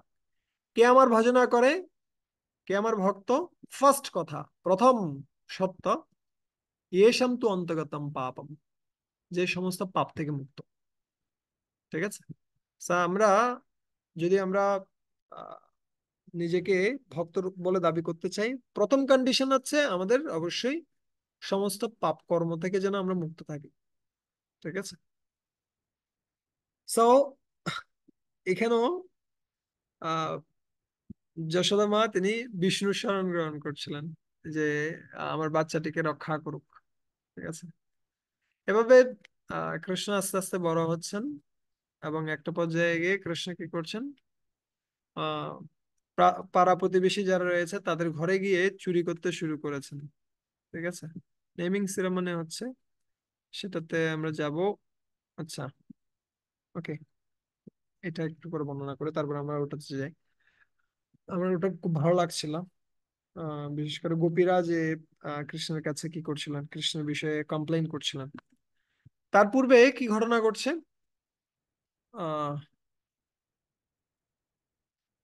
এই ঘটনাটা হচ্ছে যখন বসুদেব তিনি কাকে পাঠিয়েছেন, গর্গমুনিকে পাঠিয়েছেন কার কাছে, নন্দ মহারাজের কাছে, যাতে করে বলরাম এবং কৃষ্ণের নামকরণ হয়। ঠিক আছে, এবং গর্গমুনি তিনি ছিলেন বসুদেবের পুলোহিত কুলপুরোহিত, তাই আহ, তিনি এটাও চিন্তা করছিলেন যদি গর্গমুনি সরাসরি তাদের গৃহে যায় তাহলে অবশ্যই কি করবে, অবশ্যই কংস সেটা সন্দেহ করতে পারে। তাই গর্গমুনি তিনি সেখানে গমন করেছেন, কিন্তু তিনি কি করছেন না, তিনি চাচ্ছেন না সেই নামকরণটা জাঁকজমক ভাবে হোক। ঠিক আছে, সবাইকে ডেকে নিয়ে হোক, বিশাল অনুষ্ঠান করে হোক, কিন্তু তিনি চাচ্ছিলেন সেটা যেন নির্জনে নিভৃত হয়। ঠিক আছে, তাই তিনি কি করছেন, তিনি কার কাছে, আহ নন্দ মহারাজের কাছে বলছেন যে আমি করতে পারি, কিন্তু সেটা যেন খুব নিভৃত হয় এবং কেউ না জানে। এবং তখন নন্দ মহারাজ খুব সুন্দরভাবে বলছেন, নন্দ মহারাজ খুব সুন্দর একটা শ্লোকের মাধ্যমে তার আহ প্রশংসা করছেন গর্গমুনির। ঠিক আছে, महद्विचलनं नृणां गृहीणं दीनचेतसं निःश्रेषयाय भगवान् कल्पते नान्यथा क्वचित्। महद्विचलनं नृणां, আপনার মতো মহাত্মারা তারা কি করেন, তারা তাদের স্থান থেকে অথবা তাদের গৃহ থেকে অন্যান্য গৃহে গমন করেন। কেন গমন করেন? গৃহীণাম দীনচেতসাম, যারা দীনচেতসাম গৃহী ব্যক্তি রয়েছেন, যারা গৃহস্থ কিন্তু যারা খুব নম্র, অথবা যারা খুব বিনয়ী গৃহস্থ, তাদের গৃহে আপনি যান। ঠিক আছে, তারা এই লাভটা উঠাতে পারে, সবাই লাভ উঠাতে পারে না। ঠিক আছে, যারা বিনয়ী ভক্ত রয়েছে তারা শুধুমাত্র লাভ উঠাতে পারে, দীন ও চেতসাম। ঠিক আছে, নিঃশ্রেষায় ভগবান কল্পতে নান্য চ কচিত। নিঃশ্রেষায় ভগবান, আপনি কি জন্য গমন করেন অন্যান্যদের ঘরে? নিঃশ্রেষায়, তাদের আহ পারমাত্মিক কল্যাণের জন্য, সর্বোচ্চ কল্যাণের জন্য আপনি সেখানে গমন করেন। না অন্যথা কচিত, অন্য কোনো কাজ নেই। ঠিক যেমনি কোথায় বর্ণনা করা হয়, চৈতন্য চরিতামৃতে বর্ণনা করা হচ্ছে, আহ মহান্ত স্বভাব এই তারিতে পামর, নিজ কার্য নাহি তবু যান পরগ। মহাত্মারা তাদের নিজস্ব কোনো কাজ নেই, তথাপি তারা ভিন্ন ভিন্ন গৃহে গমন করেন, কিসের জন্য গমন করেন? তারিতে পামর, সবাইকে উদ্ধার করার জন্য। কিন্তু সেটার ফলটা কারা উঠাতে পারেন? যারা দীন ও চেতসাম, যারা প্রকৃতপক্ষে বিনয়ী ভক্ত রয়েছেন, তারাই শুধুমাত্র কি করতে পারে, মহাত্মাদের যে গতি অথবা মহাত্মাদের যে ভ্রমণ সেটা লাভ উঠাতে পারে। তা আমরাও যদি প্রকৃতপক্ষে বৈষ্ণব সেবার অথবা বৈষ্ণবদের সঙ্গের সর্বোচ্চটা লাভ উঠাতে চাই, আমাদেরকে প্রথমত কি হতে হবে? প্রথমত বিনয়ী হতে হবে। যদি আমরা বিনয়ী না হই, আমরা যত বড় বৈষ্ণবদের সেবা করি না কেন অথবা যত কিছুর আয়োজন করি না কেন, সেটা কখনো কি আনবে না, সেটা কখনো আমাদের জন্য সুফল বয়ে আনবে না। ঠিক আছে? আর এভাবেই কি হলো, তিনি অনুরোধ করলেন নন্দ মহারাজ যে আপনি যেহেতু এসেছেন আপনি নামকরণটা করে যান। ঠিক আছে? এবং তখন নন্দ মহারাজ বলছেন আমরা আমাদের যে গোশালা রয়েছে, সেই গোশালাতে আপনি কি করতে পারেন, নামকরণ করতে পারেন। ঠিক আছে? তো তখন নামকরণ করতে শুরু করেছেন। তিনি প্রথমে বলরামের নামকরণ করলেন, যে এই বলরাম, তিনি তার আহ, তিনি রোহিণী পুত্র বলরাম। তার কি নাম হবে? তার প্রথম নাম হবে হচ্ছে শঙ্কর্ষণ, যেটা আমরা আগেও বর্ণনা করছিলাম। যেহেতু তিনি কি করছেন, তিনি দুটো পরিবারের সাথে খুব ভালো একটা সম্পর্ক স্থাপন করছেন। ঠিক আছে? কার পরিবারের মধ্যে? এই যে নন্দ মহারাজের পরিবার এবং হচ্ছে বসুদেবের পরিবার, এই দুটি পরিবারের মধ্যে সম্পর্ক স্থাপন করছেন, তাই তার নাম হবে হচ্ছে শঙ্কর্ষণ। তার আরেক নাম হবে বলরাম, আহ, যেহেতু তিনি খুব শক্তিশালী হবেন। ঠিক আছে? এভাবে কয়েকটি নাম প্রদান করলেন এবং পরবর্তীতে কৃষ্ণের বিষয়ে যখন আলোচনা শুরু হয়েছে সেই সময়টিতে কি করছেন, নন্দ মহারাজের উদ্দেশ্যে গর্গমুনি এই শ্লোকটি বলছেন। आशन् वर्णस्त्रयो ह्यर्षा गृह्णतोऽनुजुगं तनु शुक्लरक्तस्तथा पीतो इदानीं कृष्णतं गतः। आशन् वर्णस्त्रयो ह्यर्ष, আহ, তিনি ভিন্ন ভিন্ন বর্ণ গ্রহণ করেন, ভিন্ন ভিন্ন দেহ তিনি গ্রহণ করেন। আপনার যে পুত্র তিনি পূর্বেও ভিন্ন ভিন্ন দেহ গ্রহণ করেছেন। কিসের অনুসারে? অনুযুগম তনু, যে যুগে যেরকম দেহ প্রয়োজন অথবা যেরকম প্রয়োজন রয়েছে সে অনুসারে তিনি দেহ ধারণ করেন। কি কি কালার রয়েছে দেহের? একটা বলছে শুক্ল, শ্বেত বর্ণ রয়েছে। তিনি পূর্বে কিসে ধারণ করেছেন? সত্যযুগে ধারণ করেছেন। রক্ত, তিনি কিসে আহ পূর্বে যে আহ ত্রেতা যুগ রয়েছে সে ত্রেতা যুগে তিনি সেটা ধারণ করেছেন। এবং পরবর্তী যে কলিযুগ আসছে সেটাতে তিনি পীত রূপ ধারণ করবেন। ঠিক আছে?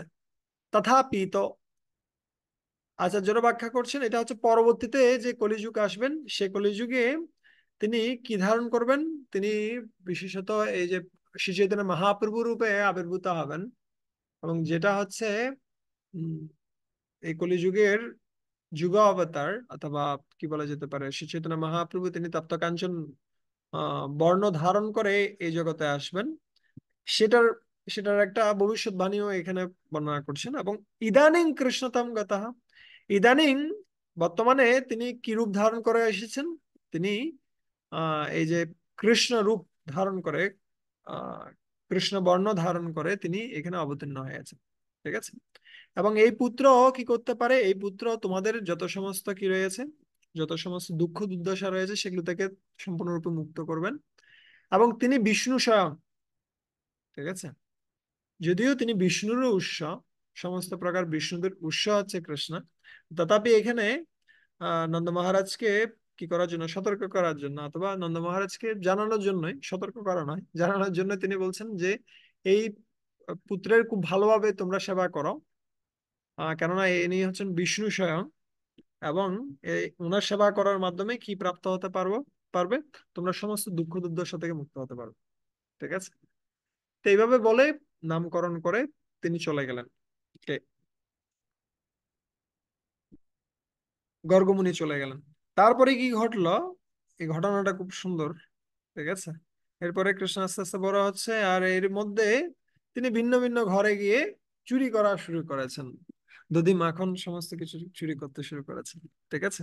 আর সমস্ত গোপিকারা তারা চিন্তা করছে আমাদের গৃহে এসে যখন ভগবান কৃষ্ণ এগুলো চুরি করছেন আমরা সেগুলো দর্শন করছি, কিন্তু যশোদা মা তো এগুলো দর্শন করতে পারছে না। তাকে গিয়ে তো এগুলো বর্ণনা করা প্রয়োজন, ঠিক আছে। কেননা যশোদা মা এগুলো আস্বাদন করতে পারছে না, ঠিক আছে।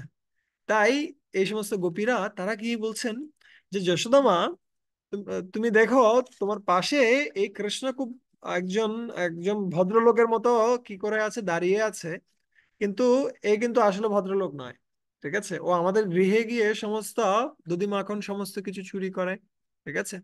আর কি করে, আর আমরা যখন তাকে ধরতে যাই সেই সময়টিতে সে আমাদের বাছুরগুলোকে ছেড়ে দেয়, ঠিক আছে। যে বাছুরগুলোকে আমরা বেঁধে রেখেছিলাম কি করার জন্য, আহ, দুগ্ধ দহন করার জন্য, কিন্তু দুগ্ধ দহন করার আগে বাছুরদেরকে ছেড়ে ছেড়ে দেয়। আর সেই বাছুরদেরকে যখন আমরা ধরতে যাই, ইতিমধ্যে কৃষ্ণ আমাদের গৃহে প্রবেশ করে সব দধি মাখনগুলো খেয়ে নেয়, ঠিক আছে। তখন যশোদা মা প্রশ্ন করতে পারে যে তাহলে তোমরা তো একটা কাজ করতে পারো, দধি মাখনগুলো এমন ভাবে রাখতে পারো যাতে করে কেউ না পায়, শিকার উপরে রাখতে পারো যাতে করে কেউ ধরতে না পারে। তখন এই সমস্ত গোপিকারা তারা বলছেন যে তোমার কৃষ্ণ এত বেশি বুদ্ধিমান, সে দেখার সাথে সাথে বুঝতে পারে কোন ভাণ্ডে কি আছে। ধরেন এই ভাণ্ডটা আছে, এটাতে দুধ আছে, এটাতে দধি আছে, এটাতে মাখন আছে, দেখার সাথে সাথে বুঝতে পারে কোন ভাণ্ডে কি আছে। আর সে কি করে, সে যদি তার নাগালের মধ্যে না পায়, সে কি করে, সে কোনো খুঁটি অথবা কোনো কিছু নিয়ে সে কি করে ছিদ্র করে, ঠিক আছে, অথবা সে ঢিল মেরে ছিদ্র করে, তারপরে সে সমস্ত কিছু পান করে, ঠিক আছে। তখন বলছে তো খেলে তো ভালো কথা, সমস্যা কোথায়। বলছে না না, শুধুমাত্র ও নিজে খায় তাও না, সে কি করে, আশেপাশে যে সমস্ত ভদ্রলোকেরা রয়েছে, ভদ্রলোক মানে হচ্ছে বানরেরা রয়েছে, তাদেরকে খাওয়ায়, ঠিক আছে। আর খাওয়াই তো খাওয়াই, এর সাথে কি করে, ওরা যখন খেতে পারে না, খাওয়াতে খেতে খেতে যখন একদম পেট ভরে যায়, তখন সে বলে যে আসলে তোমাদের ঘরের দধি মাখন এত নোংরা এত খারাপ, এরা বানর পর্যন্ত খায় না, এত নষ্ট। এগুলো কি মানুষ বানায়? হ্যাঁ, এগুলো বানর পর্যন্ত খায় না, ঠিক আছে। এভাবে সে কি করে সমস্যা সৃষ্টি করে। তখন যশোদা মা হয়তো জিজ্ঞেস করতে পারেন যে তাহলে তো তোমরা একটা কাজ করতে পারো, এই দধি মাখন যেগুলো রয়েছে সেগুলোকে তোমরা কোথায় রাখতে পারো, তোমরা অন্ধকার করে রাখতে পারো, তাহলে কৃষ্ণ দেখতে পাবে না, ঠিক আছে। তখন গোপিকারা বলছেন যে তোমার কৃষ্ণা সে এত জ্যোতির্ময়, আহ, সে যখন কোনো গৃহে অন্ধকার গৃহে প্রবেশ করে, সেই অন্ধকার গৃহটা কি হয়ে যায়, আলোকিত হয়ে যায়।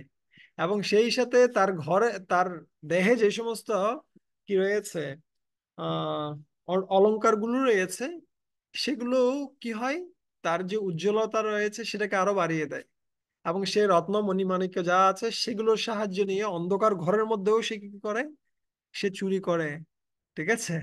এবং সেই সাথে অনেক সময় আমরা যে সমস্ত জায়গাগুলোকে পরিষ্কার করে রাখি দেব পূজার জন্য, সেখানে সে কি করে, সে সমস্ত বানরদেরকে ডেকে সেখানে প্রস্রাব পায়খানা করিয়ে সেই জায়গাগুলোকে নষ্ট করে দেয়, ঠিক আছে।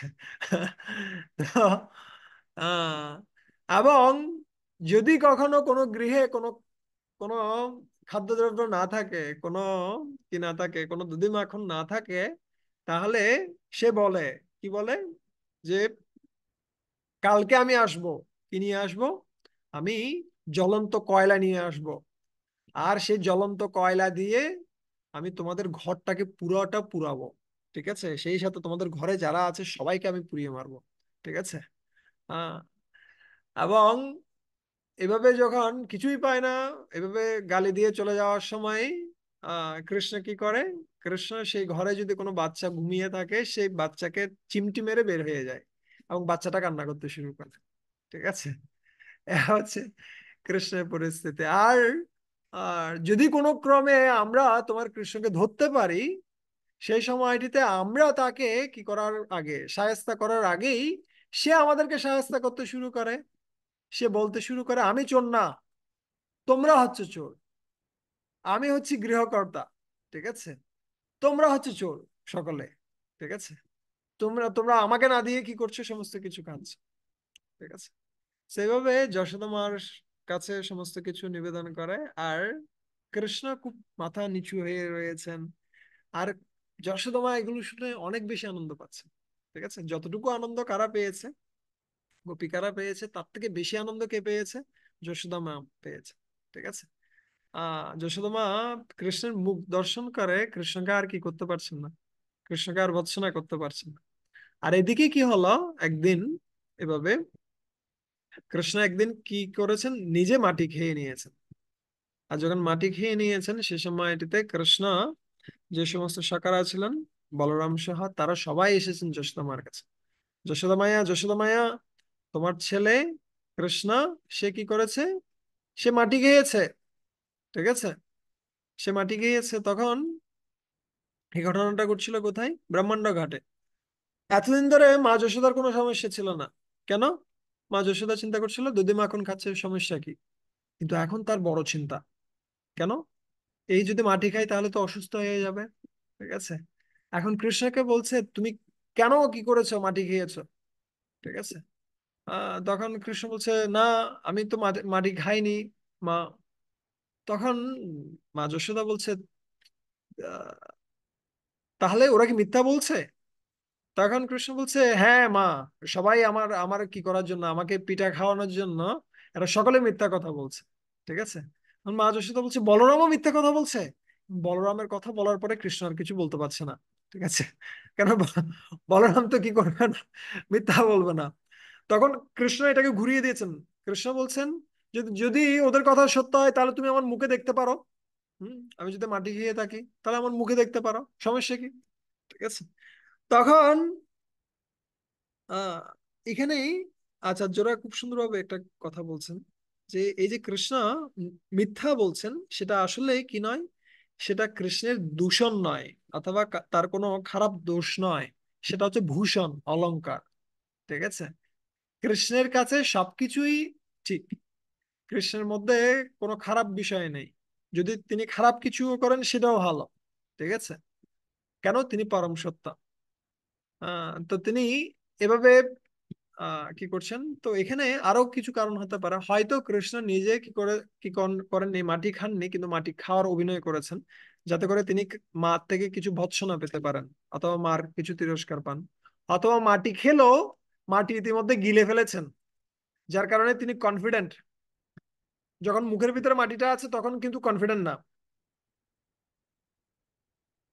যখন পুরোপুরি গিলা শেষ তখন তিনি কনফিডেন্টলি বলছেন হ্যাঁ, যদি মাটি খেয়ে থাকি তাহলে দেখাও, সমস্যা কি? ঠিক আছে। পুরো কনফিডেন্ট, কেন? ইতিমধ্যে গিলিয়ে ফেলেছে। সো মা যশোদাও চিন্তা করছে হ্যাঁ তাহলে আমি একটু দেখি, তাহলে তুমি মুখ খোলো, আমি দেখি। ঠিক আছে। তো এখানে দেখুন, যদিও ভগবান কৃষ্ণের ইশারাতে সমস্ত জগৎ চলছে, কিন্তু ভগবান কৃষ্ণ চলছেন কার ইশারাতে? যশোদা মায়ের ইশারাতে। ঠিক আছে, যশোদা মা দ্বারা সম্পূর্ণরূপে তিনি কি হচ্ছেন, নিয়ন্ত্রিত হচ্ছেন। আর যখন মা যশোদা কি করেছেন, এভাবে আদেশ প্রদান করেছেন, কৃষ্ণ তার মুখমণ্ডল কি করেছেন, দর্শন করিয়াছেন। আর তার ভিতরে তিনি কি করলেন, তিনি সমস্ত বিশ্ব ব্রহ্মাণ্ড দর্শন করলেন। তার ভিতরে সমস্ত পঞ্চ মহাভূত দর্শন করলেন, পঞ্চ তন্মাত্র দর্শন করলেন, সেগুলোর অধিষ্ঠাত্রী দেবতাদেরকে দর্শন করলেন। তার ভিতরে সমস্ত ব্রহ্মাণ্ডকে দর্শন করলেন। ব্রহ্মাণ্ডের ভিতরে গিয়ে তিনি কি করতে পারলেন, এই ভারতবর্ষকে দেখতে পেলেন, ভারতবর্ষের ভিতরে নন্দগ্রাম দেখতে পেলেন, নন্দগ্রামের ভিতরে তিনি আবার যশোদা মাকে দেখতে পেলেন, যশোদা মার সাথে আবার কৃষ্ণকেও দেখতে পেলেন। কিসের মধ্যে? এই ছোট একটা জায়গার ভিতরে। ঠিক আছে, অন্তর্বহী, বাইরেও রয়েছেন ভগবান, ভিতরেও রয়েছেন ভগবান। সমস্ত সৃষ্টি ভগবানের বাইরে অবস্থান করছে, আবার সমস্ত সৃষ্টি ভগবানের ভিতরে অবস্থান করছেন। তাই ভগবানের শক্তিটা হচ্ছে অচিন্ত শক্তি। ঠিক আছে। তাই একজন আচার্য রয়েছেন, তিনি ব্যাখ্যা করছেন যে কেন কৃষ্ণ সমস্ত বিশ্ব ব্রহ্মাণ্ড দর্শন করালেন। তো উনি বলছেন যে আহ খুব সুন্দরভাবে বলছেন যে আহ যশোদা মা তিনি কি করেছেন, তিনি তার ভিতরে যা রয়েছে সেটা তিনি প্রদান করেছেন স্তন রূপে। ঠিক আছে, তার হৃদয়ে যা রয়েছে সেটা তিনি দান করেছেন স্তন রূপে। আর অন্যদিকে কৃষ্ণ চিন্তা করছেন, যদি দুটো বন্ধুর মধ্যে কথা হয়, আর একটা বন্ধু আর একটা বন্ধুকে তার মনের খবর খুলে, সবকিছু খুলে বলে, তাহলে আরেকটা বন্ধুরও উচিত হচ্ছে কি করা, মনের খবর সম্পূর্ণরূপে খুলে বলা। তো একদিকে যশোদা মা কি করেছেন, তার হৃদয়ে যা কিছু আছে সবকিছু দিয়ে দিয়েছেন। আর অন্য দিক দিয়ে কৃষ্ণ চিন্তা করছেন, যদি আমার ভিতরে যা আছে আমি না দেখাই মা যশোদাকে, তাহলে তো এটা প্রতারণা হয়ে গেল। একটা বন্ধু যদি সবকিছু খুলে বলে আর একটা বন্ধু যদি সব খুলে না বলে, তাহলে এটা প্রতারণা। তো অন্য দিক দিয়ে মা কৃষ্ণ চিন্তা করছে, মা যশোদা তার বুকের মধ্যে যা কিছু রয়েছে সেটা আমাকে কি করছেন, দুগ্ধ আকারে দান করছেন। তো আমার ভিতরে কি আছে সেটাও কাকে দেখানো উচিত, মা যশোদাকে দেখানো উচিত। তাই তিনি সমস্ত কিছু দেখাচ্ছেন। আবার বলছেন, আরেকজন আচার্য খুব সুন্দরভাবে বর্ণনা করছেন, তিনি বলছেন যে কৃষ্ণ দেখাতে চাচ্ছিলেন মা যশোদাকে, হে মা যশোদা, তুমি যে দুধ দান করছো সেটা শুধু আমি খাচ্ছি না, আমার মধ্যে যত সমস্ত জীবজগৎ রয়েছে, সমস্ত বিশ্ব ব্রহ্মাণ্ড যা কিছু রয়েছে সবাই আপনার দুধ খাচ্ছে। ঠিক আছে।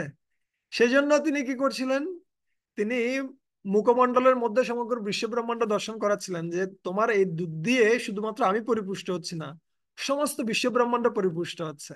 ঠিক আছে। আর এভাবে যখন তিনি সমস্ত বিশ্ব ব্রহ্মাণ্ড দর্শন করলেন, মুহূর্তের মধ্যে হচকিত হয়ে গেছেন মা যশোদা। অর্জুন যখন বিশ্বরূপ দর্শন করছেন, তার বিশেষ দিব্য দৃষ্টি প্রয়োজন হয়েছিল। কিন্তু মা যশোদা যখন বিশ্বরূপ দর্শন করছেন, তার এগুলোর প্রয়োজন হয়নি। কেন?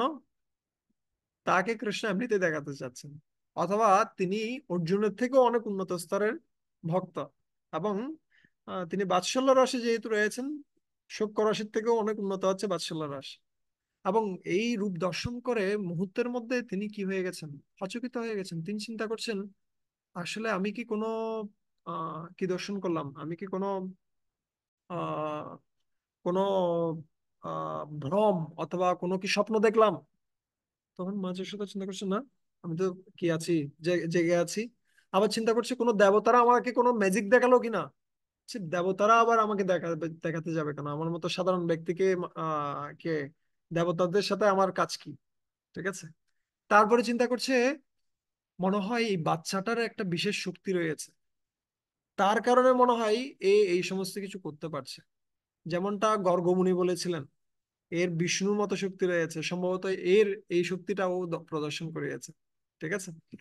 এই কথা চিন্তা করছেন মা যশোদা, কিন্তু পরক্ষণেই উনি আবার চিন্তা করছেন যে, কিন্তু ও যদি বিষ্ণুর মতো শক্তিশালী হয়, তাহলে ও আমার কাছ থেকে দুধ খাবে কেন? ঠিক আছে। ওকে যদি আমি কিছুক্ষণের জন্য দুধ না দিই, তাহলে ও আমার পেছনে দৌড়াতে থাকবে কেন? ওর ক্ষুধা তৃষ্ণা আসবে কেন? ঠিক আছে।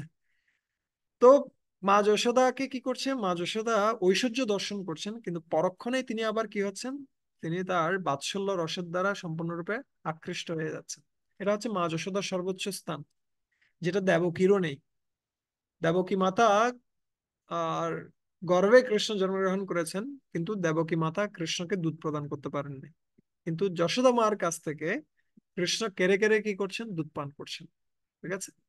আর এভাবে তিনি চিন্তা করছেন, না না, আমার ছেলে এই এই সমস্ত কিছুই হবে না। ঠিক আছে, ও আমার ছেলে, ও এর থেকে বিশেষ কিছু নয়। ঠিক আছে। এবং তা পরক্ষণেই তিনি চিন্তা করলেন, আমি এগুলো সবগুলো ভুলে যাই। আমি কি করি, আমি আমার শিশুকে কি করি, আমি আমার শিশুকে একটু চুম্বন করি, আমি তাকে দুধ প্রদান করি। ঠিক আছে। তখন তিনি আবার দুধ প্রদান করছেন। তিনি আবার সবকিছু ভুলে যাচ্ছেন, কি কি ঘটেছে সব ভুলে যাচ্ছেন, কৃষ্ণ যে ভগবান সেটাও ভুলে যাচ্ছেন। ঠিক আছে। এটা হচ্ছে ব্রজভূমির বিশেষ মাধুর্য। ঠিক আছে। সেখানে কৃষ্ণের সমস্ত ঐশ্বর্যগুলো রয়েছে, এবং সেই ঐশ্বর্যগুলো সবসময় অপেক্ষা করতে থাকে কখন কৃষ্ণের সেবা করবে। তাই এখানে যখন কৃষ্ণ মা যশোদার হাতে আহ তিরস্কৃত হতে যাচ্ছেন, সেই সময়টিতে ঐশ্বর্য চিন্তা করলে আমি একটু ঐশ্বর্য দেখাই, কিন্তু পরক্ষণে সেই ঐশ্বর্যটা আবার কি দ্বারা, মাধুর্য দ্বারা ঢেকে যায়। ঠিক আছে। সেইভাবে কৃষ্ণ একের পর এক খুব সুন্দর সুন্দর লীলা করছেন, যে লীলাগুলো দ্বারা তিনি সমস্ত ভক্তদের হৃদয়কে সম্পূর্ণরূপে আকৃষ্ট করছেন। ঠিক আছে। সো আমরাও যদি কৃষ্ণ লীলা অধ্যয়ন করি, খুব সুন্দরভাবে শিলা প্রভুপাদ শ্রীকৃষ্ণ গ্রন্থ রচনা করেছেন, আমরা যদি প্রতিদিন ঘুমানোর আগে কিছু সময় অন্ততপক্ষে এই শ্রীকৃষ্ণ গ্রন্থ অধ্যয়ন করি, আহ তাহলে আমরা সম্পূর্ণরূপে কৃষ্ণ লীলায় কি হতে পারো, মগ্ন হতে পারবো, যেটা হচ্ছে আমাদের জীবনের উদ্দেশ্য। ঠিক আছে। সো আগামীকাল কৃষ্ণ জন্মাষ্টমী রয়েছে। চলুন আমরা আমাদের জীবনে ভগবান কৃষ্ণকে স্বাগত জানাই। আমরা এই দিনটিতে কি করতে পারি, সংকল্প নিতে পারি যেন আমাদের জীবনের আহ লক্ষ্যটাই হয় যেন কৃষ্ণকে সন্তুষ্ট করা, এবং আমরা যা কথা বলবো, যা আলোচনা হবে, তা যেন কৃষ্ণ কেন্দ্রিক হয়। ঠিক আছে? এবং এর মাধ্যমে আমরা সর্বোচ্চ প্রকারের আনন্দ প্রাপ্ত হতে পারি এবং অন্যদেরকেও আনন্দ প্রদান করতে পারি। ঠিক আছে? হরে কৃষ্ণ হরে কৃষ্ণ কৃষ্ণ কৃষ্ণ হরে হরে, হরে রাম রাম রাম হরে হরে। শুভ জন্মাষ্টমী সবাইকে। কারো কোনো প্রশ্ন রয়েছে? আমরা খুব অল্প সময়ের মধ্যে আলোচনা করতে পারি। হ্যাঁ, তরুণ প্রভু। তো আপনার আলোচনায় আমরা শুনেছি যে নন্দ মহারাজের সাথে বসুদেবের দেখা হয়েছিল, কিন্তু বসুদেব তো কারাগারে ছিল, তাহলে কিভাবে দেখা হলো?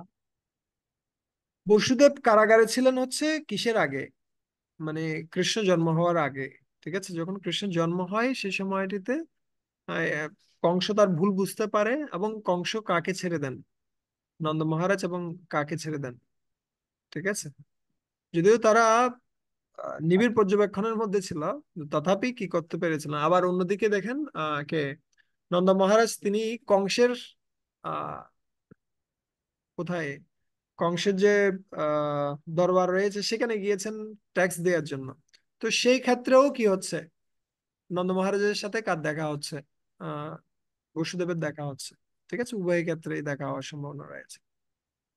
ঠিক আছে? ঠিক আছে তো। মধুমঙ্গল প্রভু।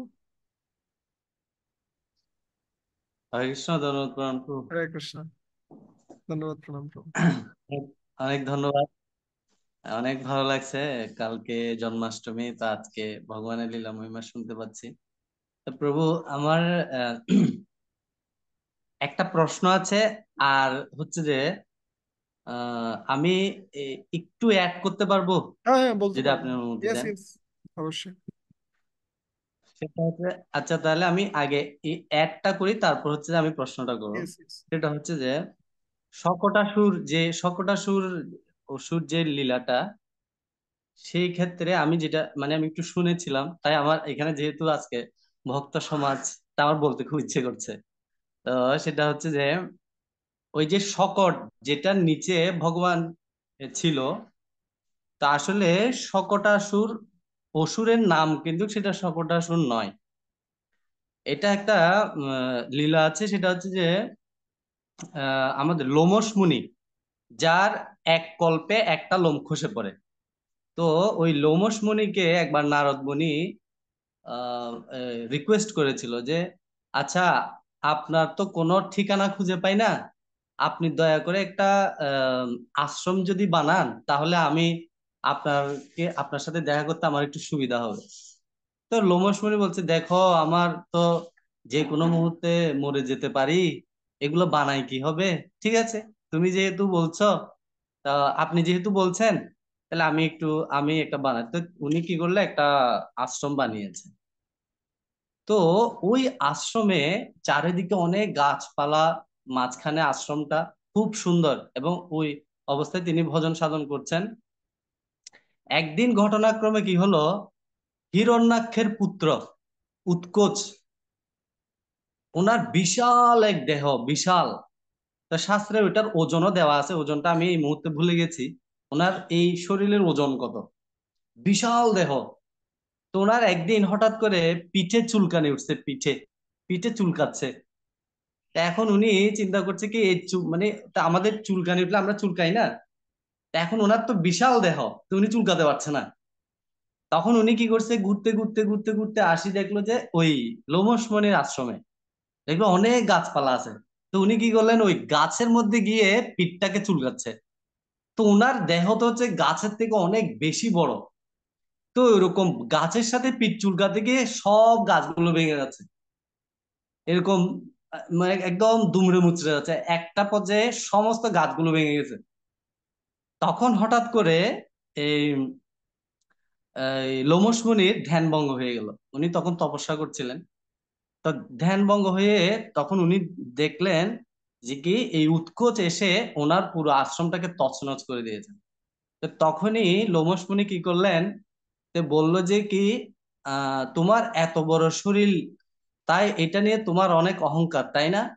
ঠিক আছে, আমি তোমাকে অভিশাপ দিচ্ছি, তুমি এই মুহূর্তে তোমার এই দেহটা বিলীন হয়ে যাবে, অদৃশ্য হয়ে যাবে, তোমাকে কেউ দেখবে না। এই তখনই এই অদৃশ্য শরীর প্রাপ্ত হয় যে হিরণ্যাক্ষের পুত্র উৎকোচ। আর এই হিরণ্যাক্ষের পুত্র উৎকোচকে কংস তার রাজ্যে, কংসের রাজ্যসভাতে বিভিন্ন প্রকারের মন্ত্রী ছিল, মন্ত্রী। তো একটা মন্ত্রিত্বের পদ দান করেন যে কে, এই উৎকোচকে। এই সেই উৎকোচকে এই এই লীলাতে, শকটাসুর লীলাতে পাঠিয়েছিল যে তুমি যাও কৃষ্ণকে। তখন এই উৎকোচই এসে সেই শকটের উপর ভর করেছিল। তো কৃষ্ণ যেহেতু শকটের উপর উৎকোচ ভর করেছিল, সেজন্য ওই উৎকোচকে যখন তিনি বধ করেন, ওই লীলা থেকে এটার নাম হয়েছে শকটাসুর ভঞ্জন লীলা, শকটাসুর বধ লীলা। এটা হচ্ছে প্রভু। হরে কৃষ্ণ। আর আমার প্রশ্নটা হচ্ছে, আপনি প্রভু ক্লাসের মধ্যে প্রথম দিকে একটা জিনিস বলেছেন যে কি, আহ ভগবান যখন কারোর উপর সন্তুষ্ট হয় তখন তাকে প্রথমে প্রথমে জানি কি বলেছেন প্রভু, একটু যদি বলতেন। আহ এটা আমি একজন ভক্ত থেকে শুনছিলাম। উনি তাকে কি প্রদান করেন? হ্যাঁ, হ্যাঁ, মনুষ্য দেহ প্রদান করেন। ঠিক আছে, হ্যাঁ, মনুষ্য দেহ প্রদান করেন, মনুষ্য। মনুষ্য দেহ। হ্যাঁ, হ্যাঁ, মনুষ্য দেহ প্রদান করেন। আবার যখন বেশি সন্তুষ্ট হন, তারপর এভাবে করে আপনি একটা পর্যায়ে বলছিলেন যে আহ এই যখন বেশি সন্তুষ্ট হয় তখন তাকে ধন সম্পদ প্রদান করেন। হুম, এরপর আরো বেশি সন্তুষ্ট হলে তারপর তাকে তিনি ভক্ত সঙ্গ দান করেন। হুম, তা আমার প্রশ্নটা হচ্ছে এই জায়গায়, প্রশ্নটা হচ্ছে যে যে আমরা তো আমাদের চারপাশে অনেক ধনী ব্যক্তিদেরকে দেখতে পাই, বিশেষ করে ধনী ব্যক্তিদেরকে। তা এখন আমার এই জায়গাতে প্রশ্নটা আসছে যে যে ভগবদ গীতায় বলেছে সুচিনাম শ্রীমতাম গেহে যোগভ্রষ্ট বিজায়তে। হুম, তাহলে ওইখানে বলছে কি, মানে যোগভ্রষ্ট ব্যক্তিরা হয় ধনী পরিবারে জন্মগ্রহণ করবে, না হয় আহ উম, শুদ্ধ ব্রাহ্মণ গৃহে জন্মগ্রহণ করবে, এটা বলা হচ্ছে। তা এখন আমার কথা হচ্ছে কি, ভগবান যদি কারোর উপর সন্তুষ্ট হয়ে যায় তাহলে সেখানে তো মানে সেখানে তো আর কোনো প্রশ্নই উঠে না।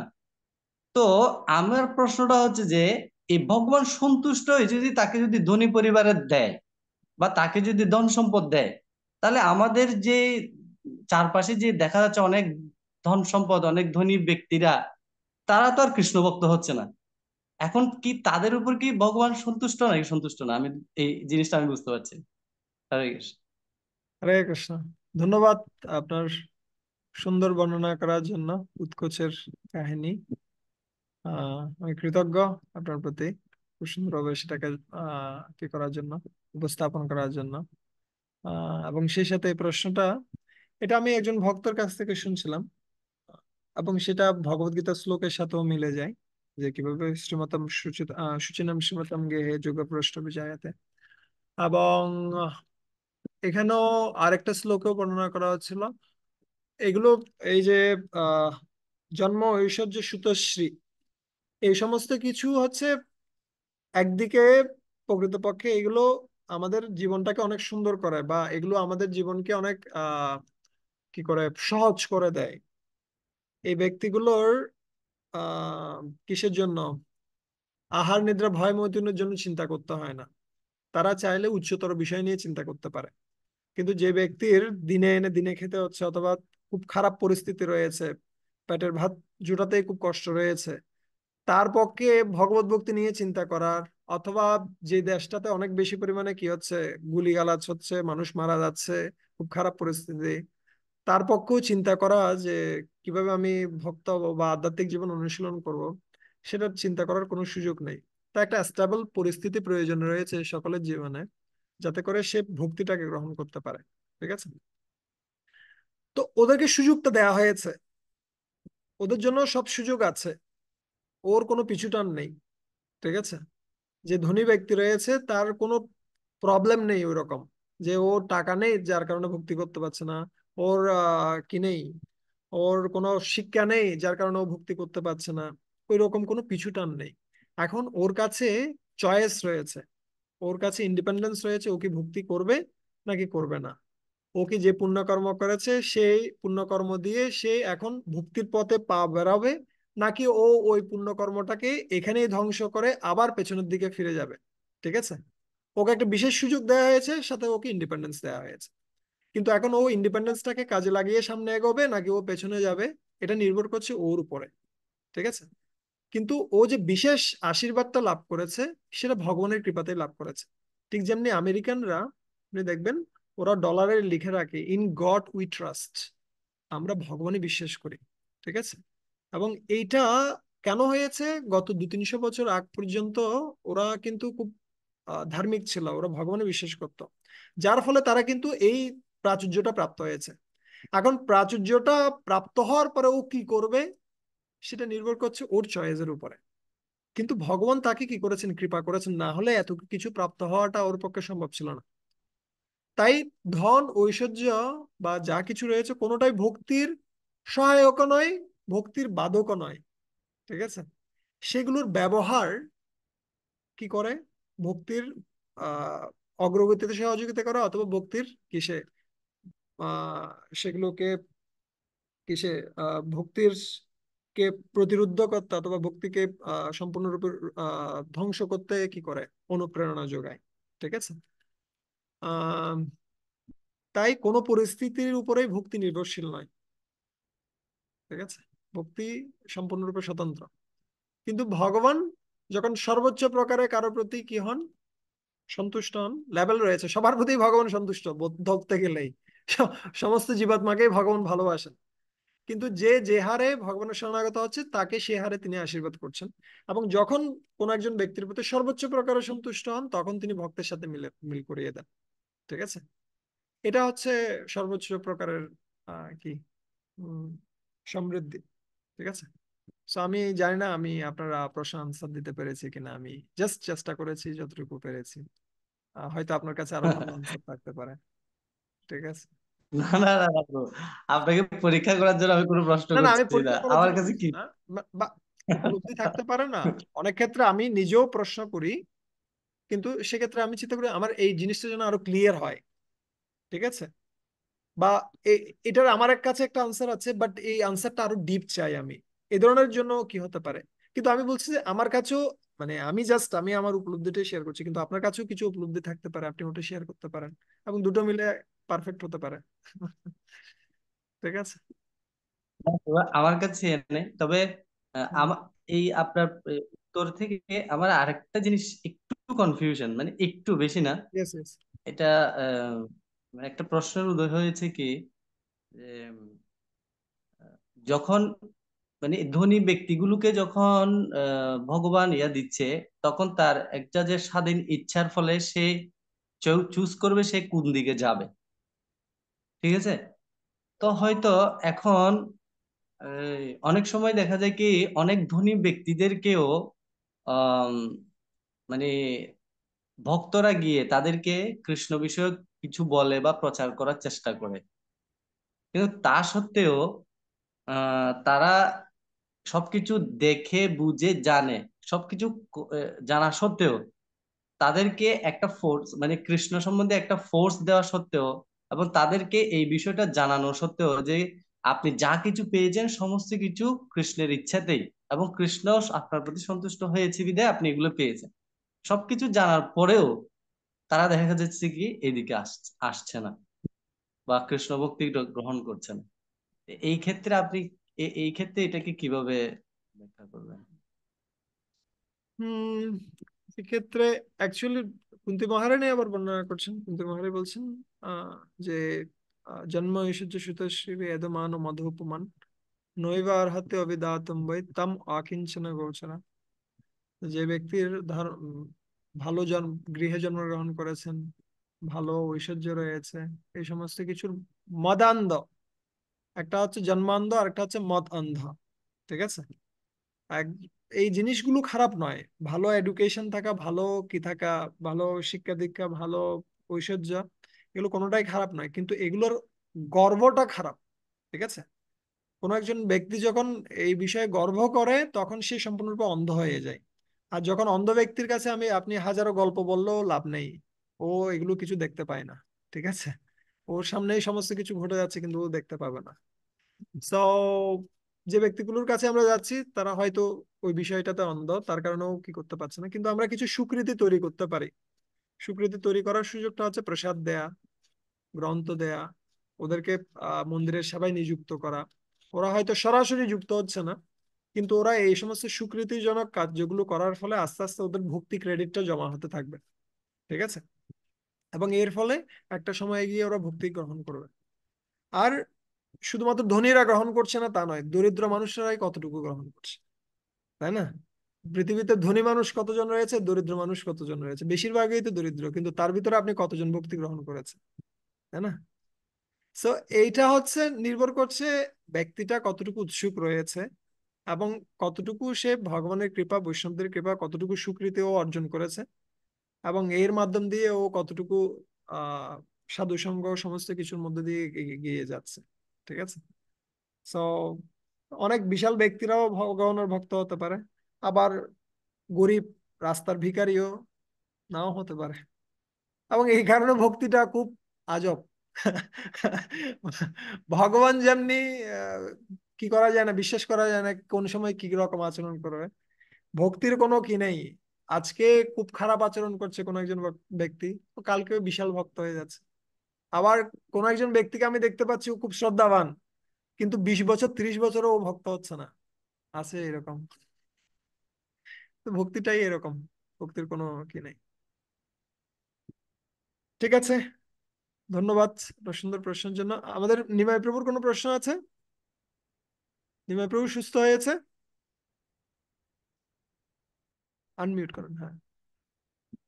আমার প্রশ্ন নাই, আমি শুধু জানতে চাচ্ছি যে কালকে জন্মাষ্টমী উপলক্ষে কোনো ক্লাস আপনি অথবা মধ্যমঙ্গল প্রভু দিবে কিনা। আমার অনেক সেবা রয়েছে কালকে। আমার শু স্টলের সেবা সকাল ভোর 4টা থেকে রাতের 2টা পর্যন্ত। ঠিক আছে? সো আমার কোনো সুযোগ নেই, মধুমঙ্গল প্রভুর সুযোগ থাকলে কি করতে পারেন, প্রদান করতে পারেন, যেহেতু বন্ধ আছে। ঠিক আছে? আপনারা মন্দিরে যেতে পারেন, করতে পারেন। মধুমঙ্গল প্রভু কিছু বলতে চাই?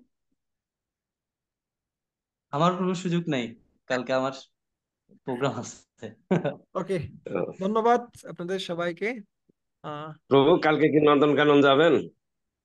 না, আমার গোসালডাঙ্গার ওইখানে একটা প্রোগ্রাম আছে, ওইখানে থাকবো। আহ, ঠিক আচ্ছা ঠিক আছে, আছে তাহলে প্রভু। ধন্যবাদ। হ্যাঁ। প্রভু, আমরা সজল স্যার কিছু বলবেন? নিমাই প্রভু এবং বিধান হ্যাঁ, প্রভু একটু অসুস্থ। তো ওনাদের সুস্থতা কামনার্থে এবং দ্রুত লাভ করে ভগবানের সেবায় আবার যাতে পূর্ণরূপে ইয়ে করতে পারে, সেজন্য আমরা একবার হরে কৃষ্ণ মহামন্ত্র বলি। হরে কৃষ্ণ, হরে কৃষ্ণ, কৃষ্ণ হরে কৃষ্ণ, কৃষ্ণ কৃষ্ণ কৃষ্ণ হরে হরে, রাম হরে রাম। হরে রাম রাম রাম। দুঃখিত, অনেক বেশি দেরি হয়ে গেছে আজকেও।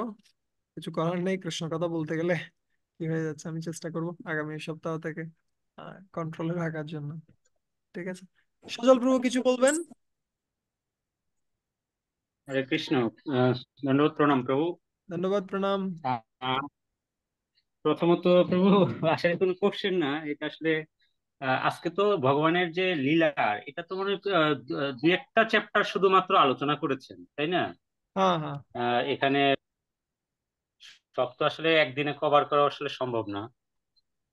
এখানে প্রভু আমার একটা মানে জানার একটু ইচ্ছে ছিল, সেটা হচ্ছে ভগবান শ্রীকৃষ্ণ, হুম, মানে তার আগ পর্যন্ত যেটা আপনি বললেন যে বাল্যকালে যখন ভগবান তখন নারায়ণের পূজা করতো, ঠিক আছে?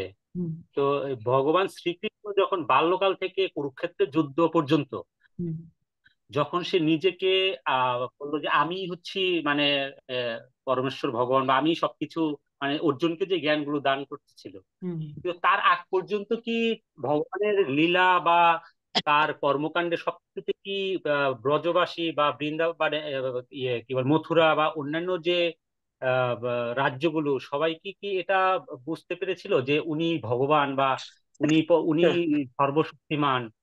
আহ, এখানে এটা হচ্ছে একটা, মানে আমার একটু জানার একটু আগ্রহ ছিল, মানে এই ভগবান নাকি, ভগবান যখন নিজেকে ডিক্লেয়ার করলো যে আমি হচ্ছি ভগবান, তোমরা আমার শরণাগত হও, বা সেটা নারায়ণের রূপে আমি আবির্ভূত হয়েছি, এই বিষয়টা আমার কাছে একটু যদি ইয়ে করেন আর কি, সুন্দর প্রশ্ন। অনুগ্রহ করে ধন্যবাদ প্রভু।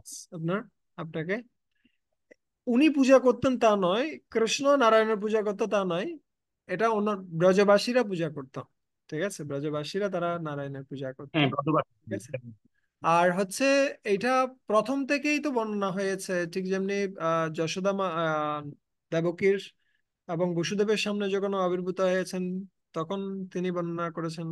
তারপর সমস্ত দেবতারা এসে প্রার্থনা করেছেন। ঠিক আছে। আর গর্গমুনি এসে বর্ণনা করলেন। তারপর বসুদেব নিজে জানেন এই বিষয়টা। ঠিক আছে। নন্দ মহারাজও জানেন, যেহেতু গর্গমুনি এসে বললেন। এবং তার যে অসাধারণ কার্যকলাপগুলো সেগুলোর মাধ্যমে ইতিমধ্যে প্রকাশিত হচ্ছেন তার ভগবত্তা। ঠিক আছে। তো এখানে কোনো কি নেই, সন্দেহ নেই যে আহ তিনি হচ্ছেন পরমেশ্বর ভগবান। কিন্তু স্বাভাবিকভাবে সবাই সেটা স্বীকার করবে না। অবজানন্তি মাম মুরা মানুষিম তনুম আশ্রিতম পরম ভাবম অজানন্ত মম ভূত মহেশ্বরম। অবজানন্তি মাম মুরা, মূঢ় ব্যক্তিরা তারা কখনোই স্বীকার করবে না যে কৃষ্ণ হচ্ছেন ভগবান। ঠিক আছে। এবং কংসের মতো যারা ব্যক্তিরা রয়েছে, অসুরেরা রয়েছে, তারা মৃত্যুবরণ করার আগ পর্যন্ত তারা স্বীকার করতে চায় না যে কৃষ্ণ হচ্ছেন ভগবান। ঠিক আছে। যদিও তারা কৃষ্ণের হাতেই কি হচ্ছেন, সম্পূর্ণরূপে বিধ্বস্ত হচ্ছেন, তথাপি তারা স্বীকার করবে না। কেন? তারা মূঢ় ব্যক্তি। ঠিক আছে। সো নাস্তিকরা এখন যেমনি আছে পূর্বেও ছিল, এবং ভবিষ্যতেও কিছু নাস্তিক সবসময় থাকবে। নাস্তিকদের সংখ্যা চলে যাবে না। তাহলে এবং প্রভু, ভগবান আমরা নিজে এসেও যদি যদি বলেন যারা যে আমি ভগবান, একটু কিন্তু সেটা কি ইন্টারফেয়ার, করবে? হ্যাঁ। হ্যাঁ, কিন্তু যারা জেনেছিল যে ভগবানের লীলায় যে উনি আসলে ভগবান, হুম। ঠিক আছে, তাহলে ভগবানের যে বাল্যকাল শৈশবকালে যে ধরনের বিভিন্ন ধরনের স্ট্রাগল যে ফেস হুম। করেছিল, বিভিন্ন রাক্ষস তারা আক্রমণ করেছিল, হুম। তাহলে তো তারা এতটুকু তারা নিশ্চয়ই এনশিওর ছিল যে ভগবান, উনি যেহেতু ভগবান, উনার তো আসলে কিছুই হবে না। হুম। এটা বা উনারই একটা মানে উনি উনি প্রটেক্টেড, বরং উনি আমাদেরকে সবকিছু থেকে রক্ষা করবে। হুম। এটা তো নিশ্চয়ই তাদের সেই দৃঢ় বিশ্বাসটা নিশ্চয়ই ছিল, বা তারা এটা তো আশ্বস্ত ছিল। তার যদি আশ্বস্ত হয়ে থাকে, তাহলে তো এই ব্রজবাসীর তো কখনোই কোনো ধরনের দুশ্চিন্তার কোনো বিষয় কারণ হওয়ার কথা ছিল না। বিষয়টা কি ওরকম কি প্রভু? এটা হচ্ছে আসলে যোগমায়ার প্রভাবে তারা সম্পূর্ণরূপে ভুলে যায় যে কৃষ্ণ হচ্ছেন ভগবান। ঠিক আছে। কেন? যদি তারা সবসময় মনে করতে থাকে কৃষ্ণ হচ্ছেন ভগবান, তাহলে তার সাথে সম্পর্কটা ওভাবে ভালো থাকবে না। ঠিক আছে। ঠিক যেমনি ঘরে যদি যে গৃহিণী রয়েছে অথবা ঘরের যে বাচ্চা রয়েছে, সে বাচ্চা যদি সবসময় মনে করতে থাকে আমার বাবা হচ্ছে প্রাইম মিনিস্টার, আমার বাবা হচ্ছে প্রাইম মিনিস্টার, আমার বাবা হচ্ছে প্রাইম মিনিস্টার, তাহলে বাবার কোলের উপর উঠা যাবে? বাবার কোলের মাথার উপর উঠে খেলা করা যাবে? বাবার পিঠে চড়া যাবে? না, ওই ভাবটা থাকবে না। ঠিক আছে। ঘরে ওটা চলে না, ঘরে অন্যরকম। ঠিক একইভাবে সমগ্র জগৎ যদিও জানে ভগবান কৃষ্ণ হচ্ছেন ভগবান, কিন্তু বৃন্দাবনবাসীদের কাছে কৃষ্ণ হচ্ছেন তাদের প্রিয় কি পুত্র, অথবা আহ সখা, অথবা ফ্রেন্ড, এই সমস্ত কিছু। ঠিক আছে। এবং তার ফলে কৃষ্ণ সেটাতে আনন্দ পায়, এবং সমস্ত জগৎ কৃষ্ণের ভজনা করে, কৃষ্ণকে ভগবান মনে করে। ঠিক আছে। এবং কৃষ্ণের গুণকীর্তি করে। কিন্তু কৃষ্ণ সেটাতে অতটা আকৃষ্ট নন যতটা না ব্রজবাসীরা তাদের প্রিয় আত্মীয়, প্রিয় বন্ধু, প্রিয় পুত্র রূপে চিন্তা করে তার যে সেবা করে, তাতে ততটুকু মানে কি হন, আকৃষ্ট হন। বুঝতে পারছেন আমার কথা, সজল প্রভু? ওহ, বুঝতে পারছি। মানে যদিও তারা জানেন, কিন্তু কে যোগমায়া আচ্ছা সমস্ত প্রভু, কিছু মানে বুঝিয়ে দেয়। কিসের মায়া, এটা এখানে কি মায়া কাজ করছে যে তারা একদিকে বুঝতে পারছে উনি ভগবান, আবার অন্যদিকে তারা আবার এটাও ভাবছে যে মানে যে এই যে ইয়েটা, এই সিচুয়েশন গুলো, এটাকে কি মায়ার কারণে এরকম হচ্ছে প্রভু? এটাকে মানে এটাকে বলা হয়, একটা হচ্ছে যোগমায়া, একটা হচ্ছে মহামায়া। ভক্তদের উপরে যোগমায়া কাজ করেন যাতে করে ভগবানের সাথে লীলাটা খুব সুন্দরভাবে সংগঠিত হয়। আর মহামায়ার প্রভাবে জড়জগতের মানুষ ভগবানকে ভুলে যায়। এটা হচ্ছে যোগ, মহামায়ার প্রভাবে জড়জগতের মানুষ অথবা যারা কৃষ্ণকে ভুলে থাকতে চায় তারা ভগবানকে ভুলে যায়। আর যোগমায়ার প্রভাবে ভক্তরা ভুলে যায় ভগবান হচ্ছেন কৃষ্ণ, এবং তার ফলে তারা খুব সুন্দরভাবে কি করতে পারেন, ভগবানের সেবা করতে পারেন। ঠিক আছে, তারা সবসময় ফিল করে কৃষ্ণকে আমাকে রক্ষা করতে হবে, কৃষ্ণকে আমাকে দুধ প্রদান করতে হবে, কৃষ্ণকে আমাকে কি করতে হবে, দধি মাখন প্রদান করতে হবে, কৃষ্ণ আমার খুব কাছের লোক। ধরেন আপনি যদি মনে করতে থাকেন সবসময় এই কে, আমার বাবা হচ্ছে প্রাইম মিনিস্টার, তার কোনো কিছু সাহায্যের প্রয়োজন নেই, তাহলে তার জন্য রান্না করারও প্রয়োজন নেই, তার জন্য প্রসাদ দেওয়ারও প্রয়োজন নেই, তার জন্য কি করার প্রয়োজন নেই, নেই। কিন্তু যদি আপনি মনে করেন যে আমার বাবা হচ্ছেন আমার আমার বাবা, ঠিক আছে, এটা আমার কর্তব্য হচ্ছে তার কি করা, খেয়াল রাখা, তার কি করা, ভালো মন্দ গুলো দেখা, তাহলে সম্পর্কটা কেমন। আর যদি আপনি দেখেন যে না, ও আমার প্রাইম মিনিস্টার, সম্পর্কটা অনেক দূরের সম্পর্ক। ঠিক আছে, কিন্তু এই যে কি বৃন্দাবনের সম্পর্কটা হচ্ছে সবচেয়ে নিবিড় সম্পর্ক, যেটা আহ আস্বাদন করার জন্য কৃষ্ণ এই জগতে আবির্ভূত হন। ঠিক আছে,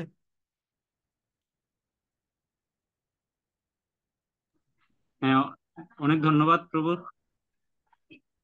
ঠিক আছে, তাহলে ভালো থাকবেন, সুস্থ থাকবেন। আহ জন্মাষ্টমী খুব সুন্দরভাবে উদযাপন করুন, ভগবান কৃষ্ণের কাছে বেশি বেশি করে প্রার্থনা করতে পারেন, হরে কৃষ্ণ মহামন্ত্র জপ করতে পারেন, কৃষ্ণ বই পড়তে পারেন। ঠিক আছে, হরে কৃষ্ণ। ধন্যবাদ সবাইকে।